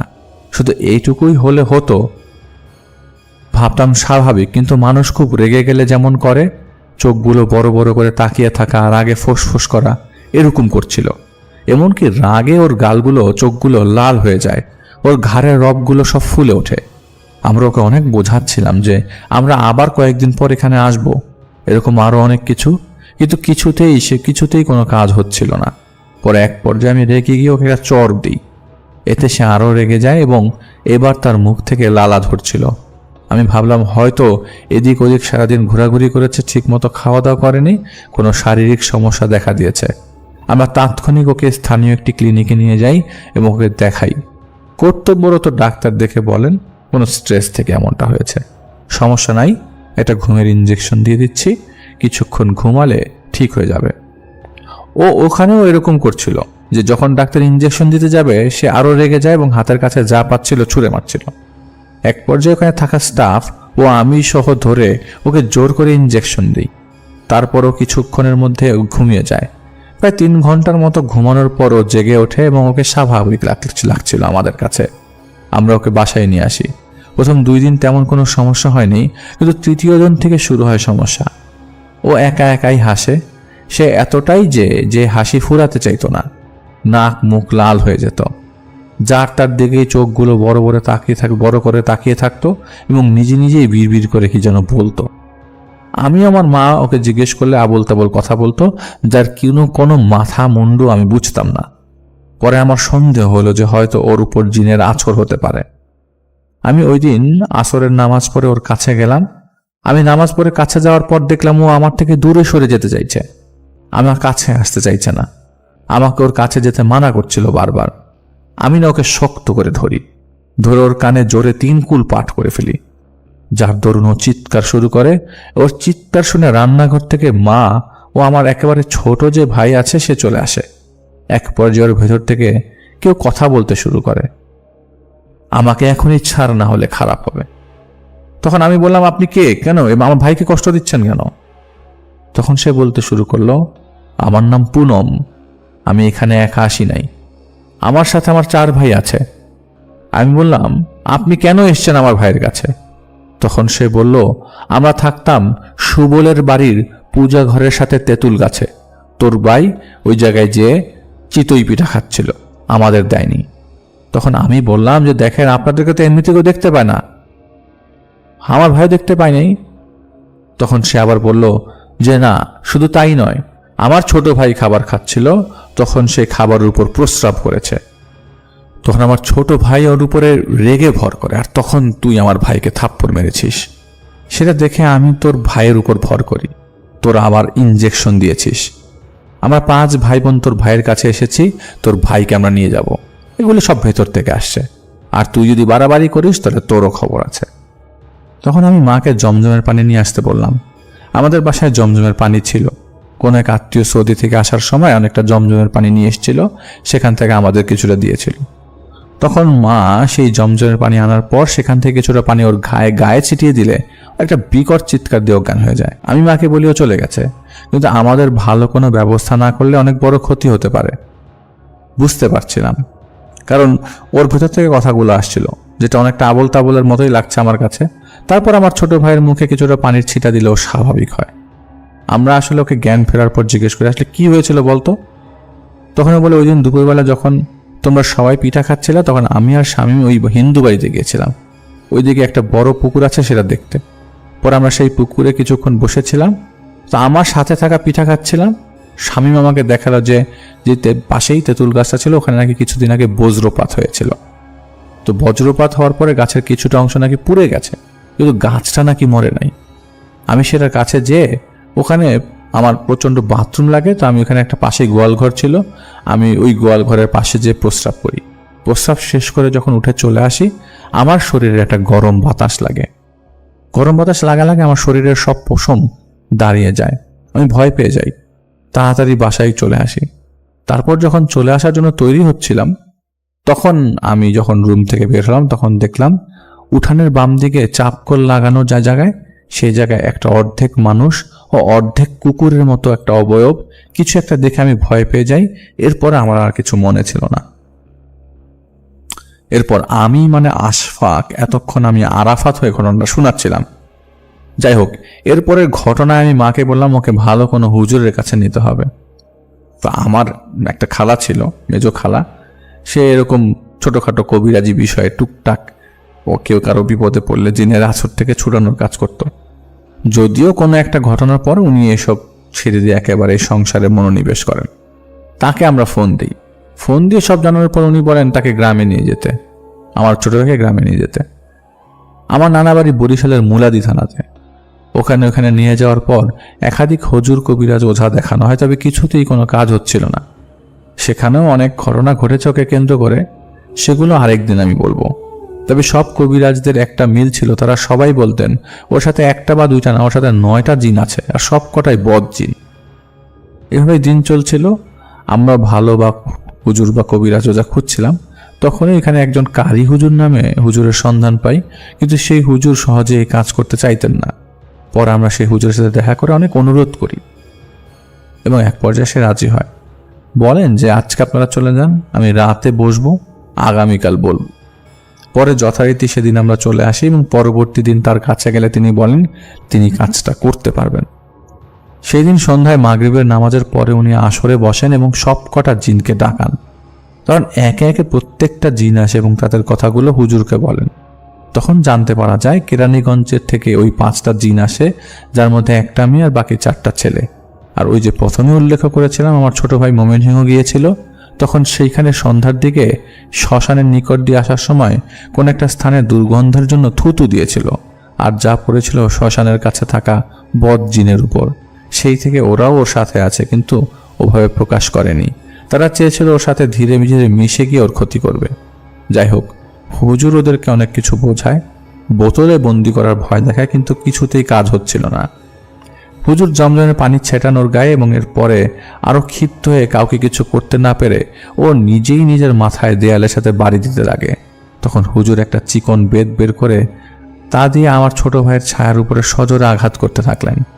বিশ্বাস করা যে করবেন কিনা আমি জানি না, প্রত্যেকটা আঘাতের সাথে সাথে বিকট চিৎকারের শব্দ আসতে লাগে, আর আমার ছোট ভাই মাটিতে গড়াগড়ি দিয়ে ছটফট করতে লাগে। এক পর্যায়ে হুজুর এখানে থাকা সব কটাকেই বোতলে বন্দি করেন এবং আমার ছোট ভাইয়ের গলায় একটা তাবিজ দিলেন এবং একটা তাবিজ আমার মায়ের হাতে দিয়ে বললেন এটা বালিশের মধ্যে ঢুকিয়ে দিবেন, আর খেয়াল রাখবেন ওর যেন বালিশ পরিবর্তন না করে, আর কিছু আমল করতে বলে দেন। সেই সাথে অমাবস্যা, পূর্ণিমা ও শনিবার ও মঙ্গলবার সন্ধ্যার পর বাসা থেকে বের হতে নিষেধ করেন। যাই হোক, এতটুক পর্যন্তই ঘটনা ছিল।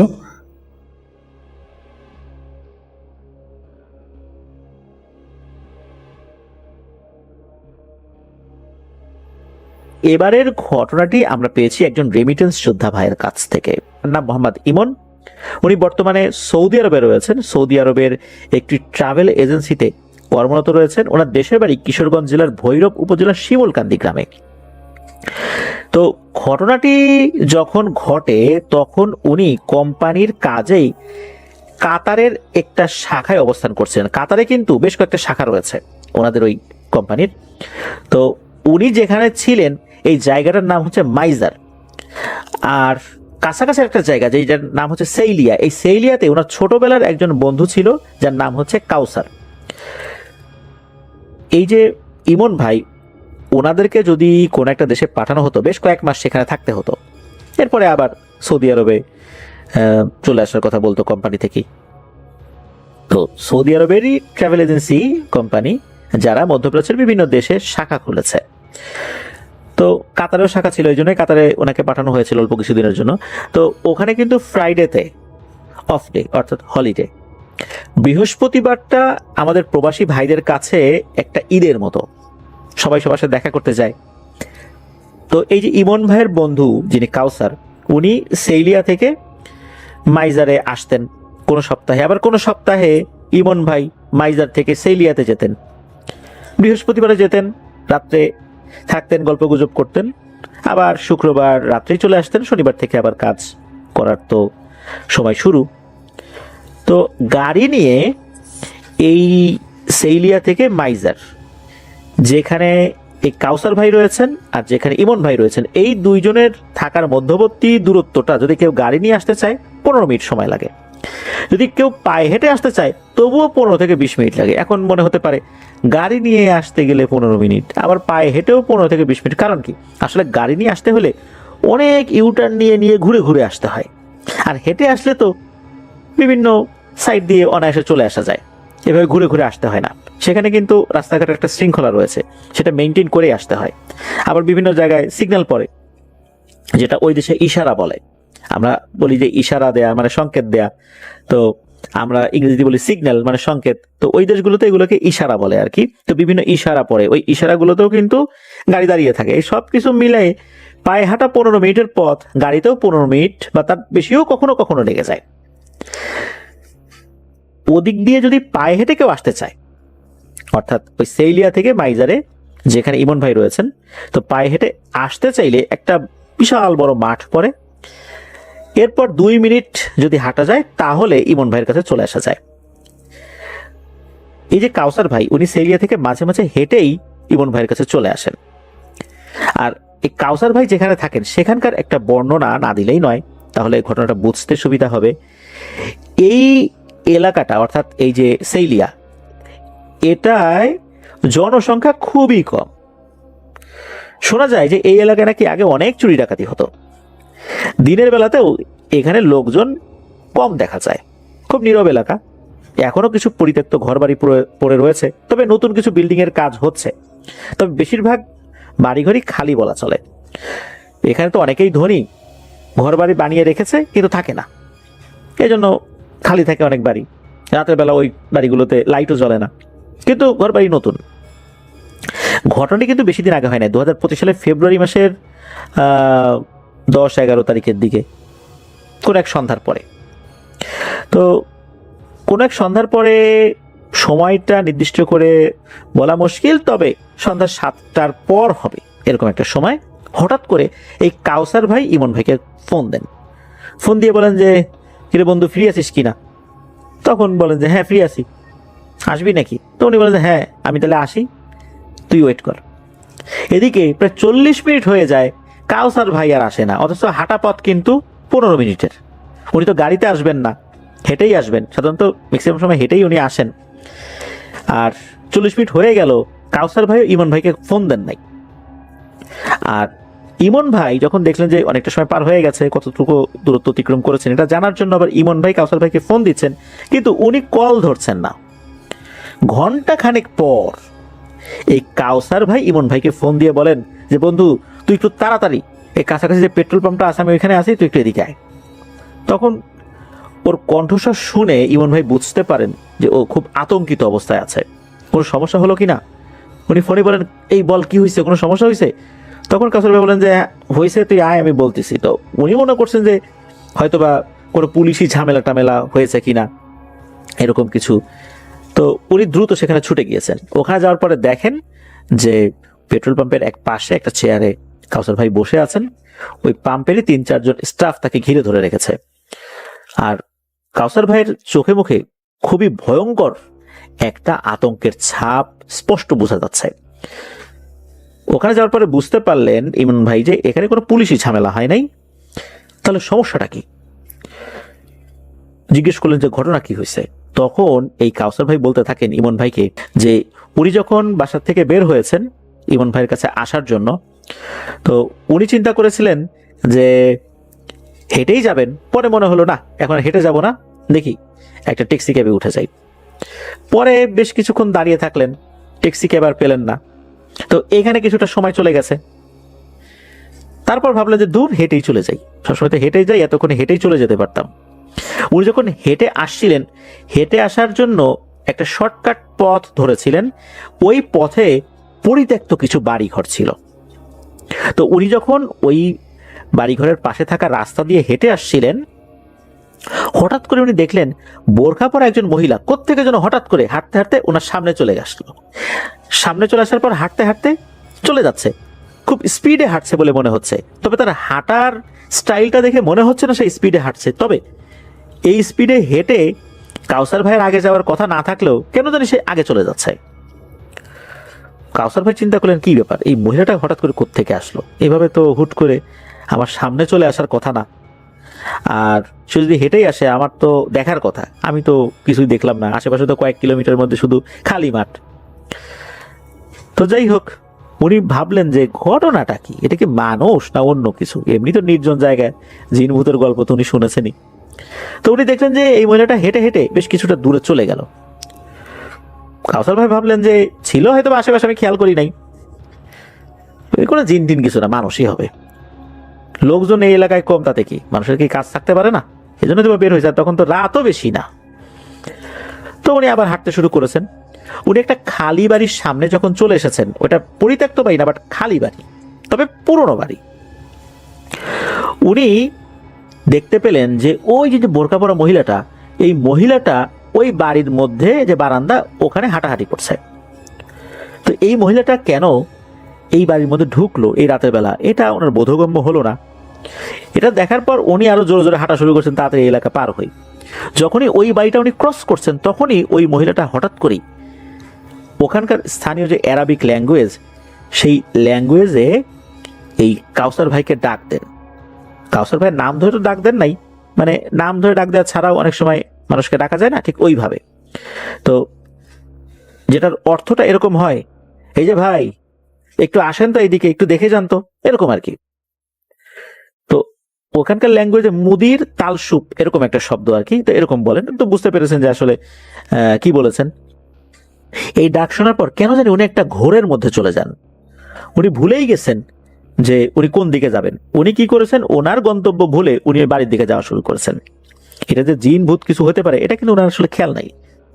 উনি তো বাড়ির মধ্যে ঢুকে পড়েছেন। ঢোকার পর হঠাৎ করে শরীরটা একটা ভয়ে আতঙ্কে ঝাঁকি দিয়ে ওঠে। ঝাঁকিটা তখনই দেয় যখন উনি শুনতে পান বাজে ধরনের আর খুবই জোরে কর্কশ শব্দে একটা মহিলার হাসি। এত বাজে, জোরে এবং কর্কশ মহিলার হাসি উনি আগে কখনোই শোনেন নাই। উনি দেখেন ওই মহিলাটা ওনার ঠিক সামনে বসে আছে, বড় একটা সাহান বলে আরবিতে, মানে ওই এলাকার যে অ্যারাবিক শব্দ, আর বাংলা আমরা বিশাল বড় গামলা বলি বা বোল বলি, এরকম একটা কিছু সামনে নিয়ে বসে আছে। ওর ভেতর থেকে কিছু একটা নিয়ে সে খাচ্ছে, আর প্রচন্ড রকমের বাজে দুর্গন্ধ আসছে। ওই দুর্গন্ধে উনি ওখানে সাথে সাথে বমি করে দেন। ওই মহিলাটা নাকি আবার হাসি দিয়ে বলে তাল ইজলিস, যার মানে হচ্ছে আমার পাশে এসে বসো। উনি খেয়াল করলেন যে ওই মহিলার দুটো চোখ ছাড়া আর কিছু বোঝা যাচ্ছে না। দুটো চোখ খুবই সাদা সাদা, স্পষ্ট বোঝা যাচ্ছে, কিন্তু তার নাক মুখ অন্য কিছু যে আছে ওটা খুব একটা বোঝা যাচ্ছে না। আছে হয়তো, কিন্তু বোঝা যাচ্ছে না খুব একটা, চোখটাই বোঝা যাচ্ছে। এইটা দেখে উনি আল্লাহর নাম নিয়ে দিয়েছেন এক দৌড়ে এই পেট্রোল পাম্পে এসে বসে পড়েছেন। তখন উনি খুব হাঁপাচ্ছিলেন। তো এক ভাই, উনিও বাংলাদেশি, দেখে এগিয়ে এসে জিজ্ঞেস করেন ভাই কি হয়েছে। তখন ওনাকে এই ঘটনা বলে। তখন উনি বলে আরে ভাই আপনি ওই দিক দিয়ে আসতেছেন, আবার ঘরের মধ্যে ঢুকে গেছেন। আমরা তো দিনের বেলায় ওইদিকে হাঁটাহাঁটি কম করি, দিনের বেলায় ওই দিক দিয়ে হাঁটতে গেলে কেমনটা ভয় ভয় লাগে। আর এমন ঘটনা এখানে অহরহ ঘটে। তো যাই হোক, এরপর ইমন ভাই উনি আর কাউসার ভাইকে নিয়ে ওনার এখানে নিয়ে আসেন নাই। ওখান থেকে একটা গাড়ি নিয়ে, অল্প পথ, তারপরও গাড়ি নিয়ে কাউসার ভাইয়ের বাসায় পৌঁছে দিয়ে এসেছিলেন। পরের দিন এই ইমন ভাই উনি ওনার বাসার কাছের একজন হুজুর, ওখানে মতুয়া বলে, তো এরকম একজন হুজুরকে উনি সাথে নিয়ে গিয়েছেন, যিনি কোরআনে হাফেজ, ঝাড়ফুঁকও জানেন, রুকিয়া করতে জানেন। তো উনি ভাইকে গিয়ে রুকিয়া করে দেন, বলেন যে আল্লাহর রহমতে আর কোনো সমস্যা হবে না। তো ঘটনাটা এখানে শেষ হলেও এখানে একটা ভালো লেসন এই কাউসার ভাইয়ের জন্য আর ইমন ভাইয়ের জন্য ছিল, আর সেটা আমাদের জন্য নিশ্চয়ই রয়েছে। সেটা হচ্ছে এর বেশ কয়েকদিন পর বলতে এর পরের সপ্তাহ বৃহস্পতিবার ইমন ভাই কাউসার ভাইয়ের বাসায় যান। যেহেতু আগের সপ্তাহে কাউসার ভাই আসতে গিয়ে এরকম ঝামেলা হয়েছে, ইমন ভাই কাউসার ভাইয়ের বাসায় যান। যাওয়ার পরে দেখলেন যে কাউসার ভাইয়ের এই এক সপ্তাহে তার চেহারায়, তার অঙ্গভঙ্গিতে মনে হলো পরিবর্তন এসেছে। উনি বেশ গম্ভীর। ইমন ভাই চিন্তা করলেন যে কি ব্যাপার, ওই ঘটনার পরে কোনো মানসিক সমস্যা হলো কিনা। কিন্তু না, কাউসার ভাই যেটা বললেন সেটা রীতিমতো একটা ভালো কথা ছিল। কাউসার ভাই বললেন যে দেখ বন্ধু, আমি যে জিনিসটা দেখলাম কি যে ভয়ঙ্কর তা আমি বুঝতে পারছি। পাপীদের জান কবজ করার সময় আজরাইল আলাইহিস সালাম নাকি খুবই ভয়ঙ্কর ভাবে উপস্থিত হবেন। এটা মৃত্যু যন্ত্রণাকে আরো বহুগুণ বাড়িয়ে দেবে। জিনেদের চেহারা যদি এরকম ভয়ঙ্কর হয়, যেটা দেখে মানুষ মারাই যায়, তাহলে না জানি আজরাইল আলাইহিস সালামের চেহারাটা জান কবজের সময় কতই না ভয়ঙ্কর হবে। যদি আমরা পাপী হই, নিঃসন্দেহে পাপী, কত পাপের মধ্যে ডুবে আছি, আমাদের সামনে আজরাইল আলাইহিস সালাম যদি এই রূপে আবির্ভূত হয় তখন কি হবে, এটাই আমি গত এক সপ্তাহ ধরে ভাবছি। আর এই ভেবে ভেবে অনেক কিছু পরিবর্তন করছি। আমার অভ্যাসের, নামাজ পড়তাম ইরেগুলার হয়ে যেত, টাইমলি পড়তাম না, এখন আমি পড়া শুরু করছি। তো এই কথা শোনার পর এই ইমন ভাই, কাউসার ভাই যখন এটা বললেন, ইমন ভাই যখন শুনলেন, ওনার মধ্যে একটা পরিবর্তন চলে আসে যে আসলেই তো তাই, আসলেই নেককারদের জান কবজ করার সময় আজরাইল আলাইহিস সালাম খুব সুন্দর সুরতে হাজির হবেন, আর পাপীদের জান কবজ করার সময় কতই না ভয়ঙ্কর রূপে হাজির হবেন। তাহলে সেই ভয়ঙ্কর রূপটা আমরা সহ্য করতে কি পারবো? পারবো না। জিনেদের ভয়ঙ্কর রূপ আমরা সহ্য করতে পারি না। যে জিনেদের জান কবজ আজরাইল আলাইহিস সালাম করে থাকেন, তাহলে সেই ভয়ঙ্কর রূপটা কেমন হবে? তো এটা ভাবার পর ওনারা দুজনই ওনাদের আমলে অনেক পরিবর্তন নিয়ে এসেছেন আলহামদুলিল্লাহ। এই ঘটনায় মূলত ওনাদের মনোজগৎ এবং আধ্যাত্মিক জগতের পরিবর্তন হয়েছিল। এই ঘটনাটা ওনাদের জন্য খুব ভালো একটা উদাহরণ হিসাবেই ওনাদের জীবনে এসেছিল। বিশেষ করে প্রথমে কাউসার ভাইয়ের জীবনে, পরবর্তীতে কাউসার ভাই যেই উপলব্ধিটা করেছেন সেটা ইমন ভাইয়ের মধ্যেও এটা জাগ্রত হয়। প্রিয় লিসেনার্স, এই ঘটনাটা আমাদের জন্য নিঃসন্দেহে একটি শিক্ষণীয় ঘটনা।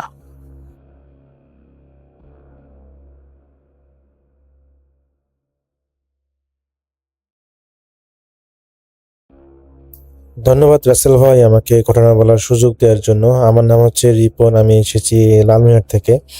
রাসেল ভাই, এখন যে ঘটনাটা আমি আপনাকে শেয়ার করব, এই ঘটনাটা আমাকে পাঠিয়েছেন জাহিদ। জাহিদের বাড়ি হচ্ছে কুড়িগ্রামের চিলমারি এলাকায়। তো ব্রহ্মপুত্র নদের ধারের এই ঘটনাটি আসলে জাহিদ ভাইয়ের জীবনে একটা ভয়ানক একটা অভিজ্ঞতা। তিনি সেই ঘটনাটা শেয়ার করেছেন। আমি চেষ্টা করবো তার মতো করে ঘটনাটা আপনাকে শেয়ার করার। তো জাহিদ ভাই এক রাতে তার নৌকা নিয়ে ব্রহ্মপুত্রের এক শান্ত মোহনায় মাছ ধরতে গিয়েছিলেন। তখন ছিল ভরা বর্ষাকাল। তো জাহিদ ভাইয়ের সাথে ছিল তার ছোট ভাই। তারা নৌকায় চড়ে জাল ফেলে চুপচাপ বসেছিলেন বড় কোনো মাছের আশায়।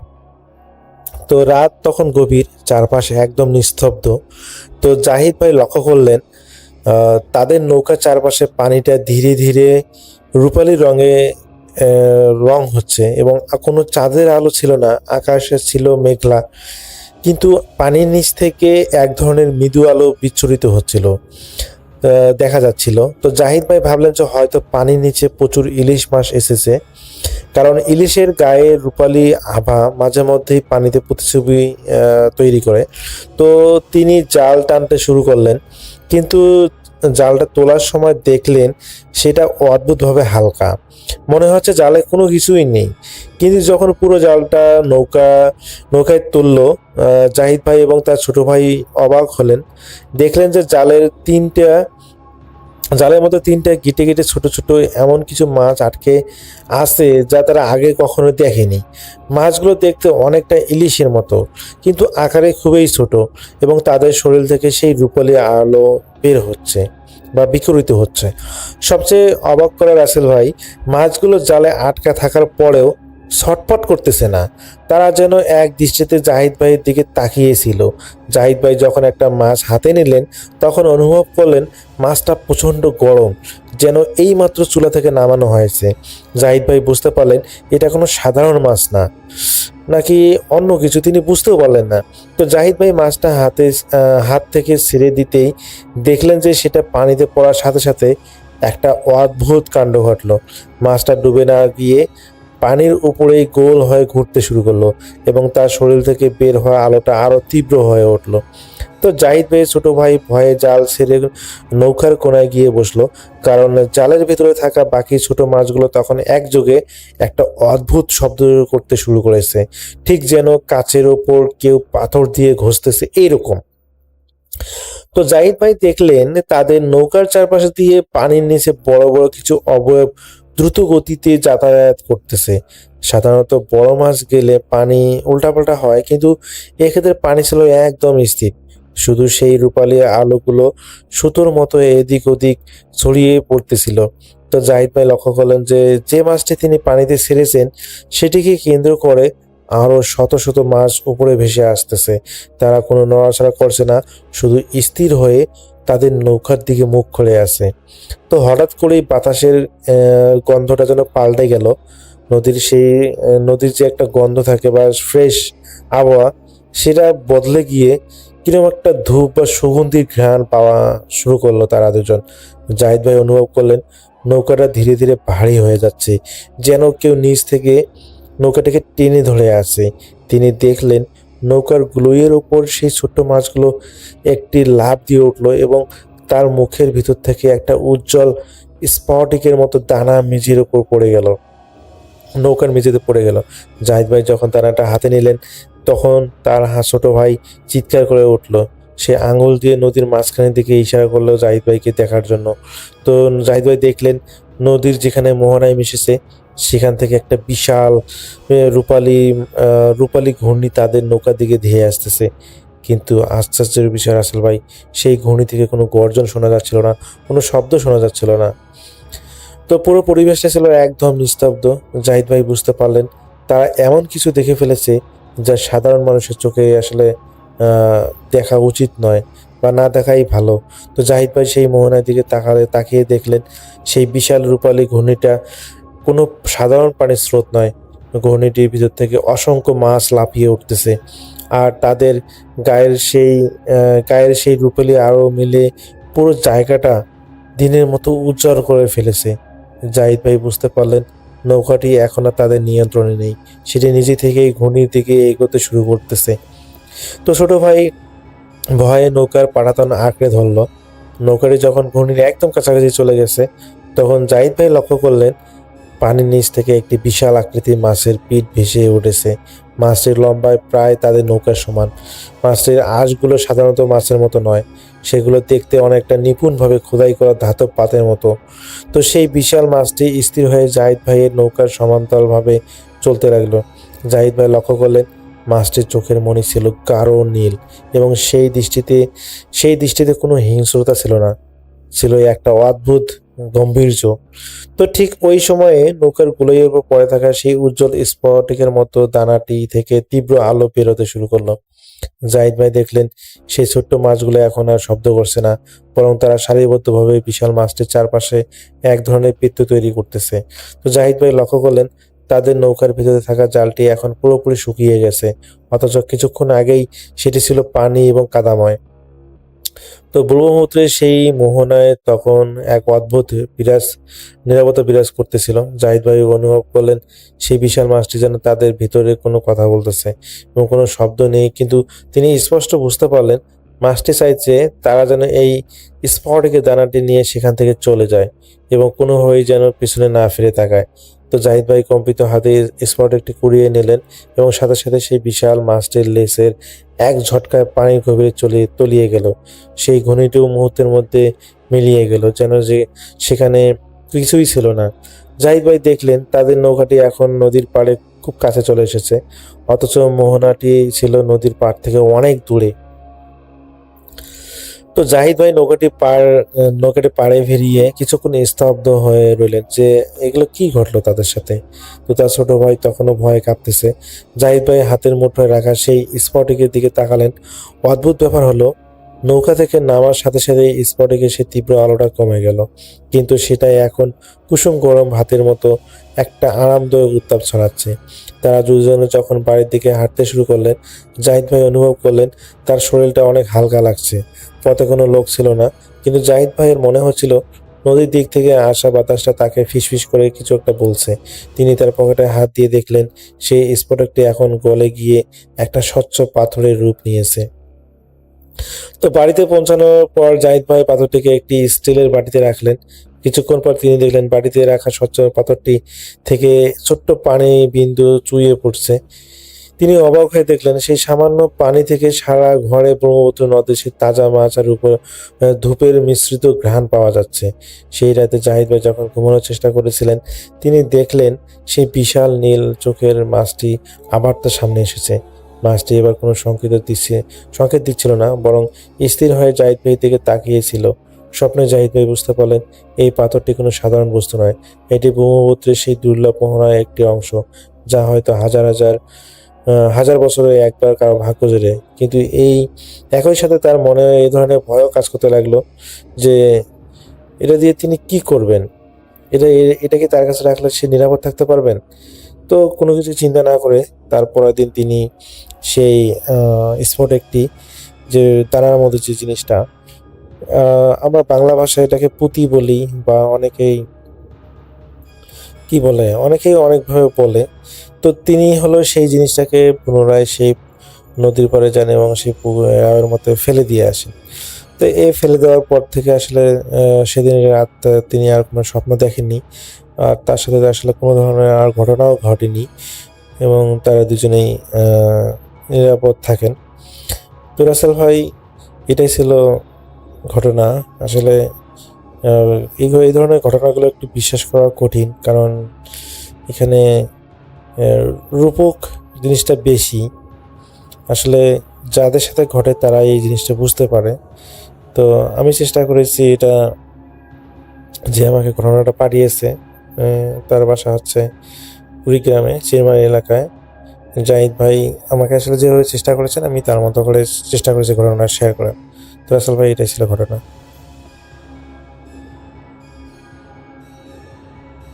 হ্যালো লিসেনার্স, আশা করি ঘটনাগুলো আপনাদের ভালো লেগেছে। আমি চেষ্টা করেছি বাছাই করে ঘটনাগুলো আপনাদের মাঝে শেয়ার করার। আমি প্রতিদিনই ঘটনাগুলো বাছাই করে আপনাদের মাঝে একটি করে এপিসোড শেয়ার করার চেষ্টা করি। যদি আমার ঘটনাগুলো একটু ভালো লাগে তাহলে অবশ্যই এই চ্যানেলটি সাবস্ক্রাইব করবেন। আর আপনারা কোথা থেকে এই ঘটনাগুলো শুনতেছেন যদি আপনাদের ঠিকানাগুলো জানান তাহলে আমি অনেক কৃতজ্ঞ হব। তাহলে আমি বুঝতে পারবো যে আপনারা কোথা থেকে শুনতেছেন। এছাড়াও আপনাদের মাঝে যদি কোনো ঘটনা থেকে থাকে তাহলে অবশ্যই আমাদের ইমেলে দেওয়া ঠিকানায় ঘটনাটা পাঠাবেন। তাহলে নেক্সট এপিসোডে আপনার সেই ঘটনাটা আমরা রাসেল ভাইয়ের মাধ্যমে অথবা আমরা নিজেরা পড়ে শোনাবো। তো ভালো থাকবেন, সুস্থ থাকবেন এই প্রত্যাশায় আজকের মতো বিদায় নিচ্ছি। আল্লাহ হাফেজ।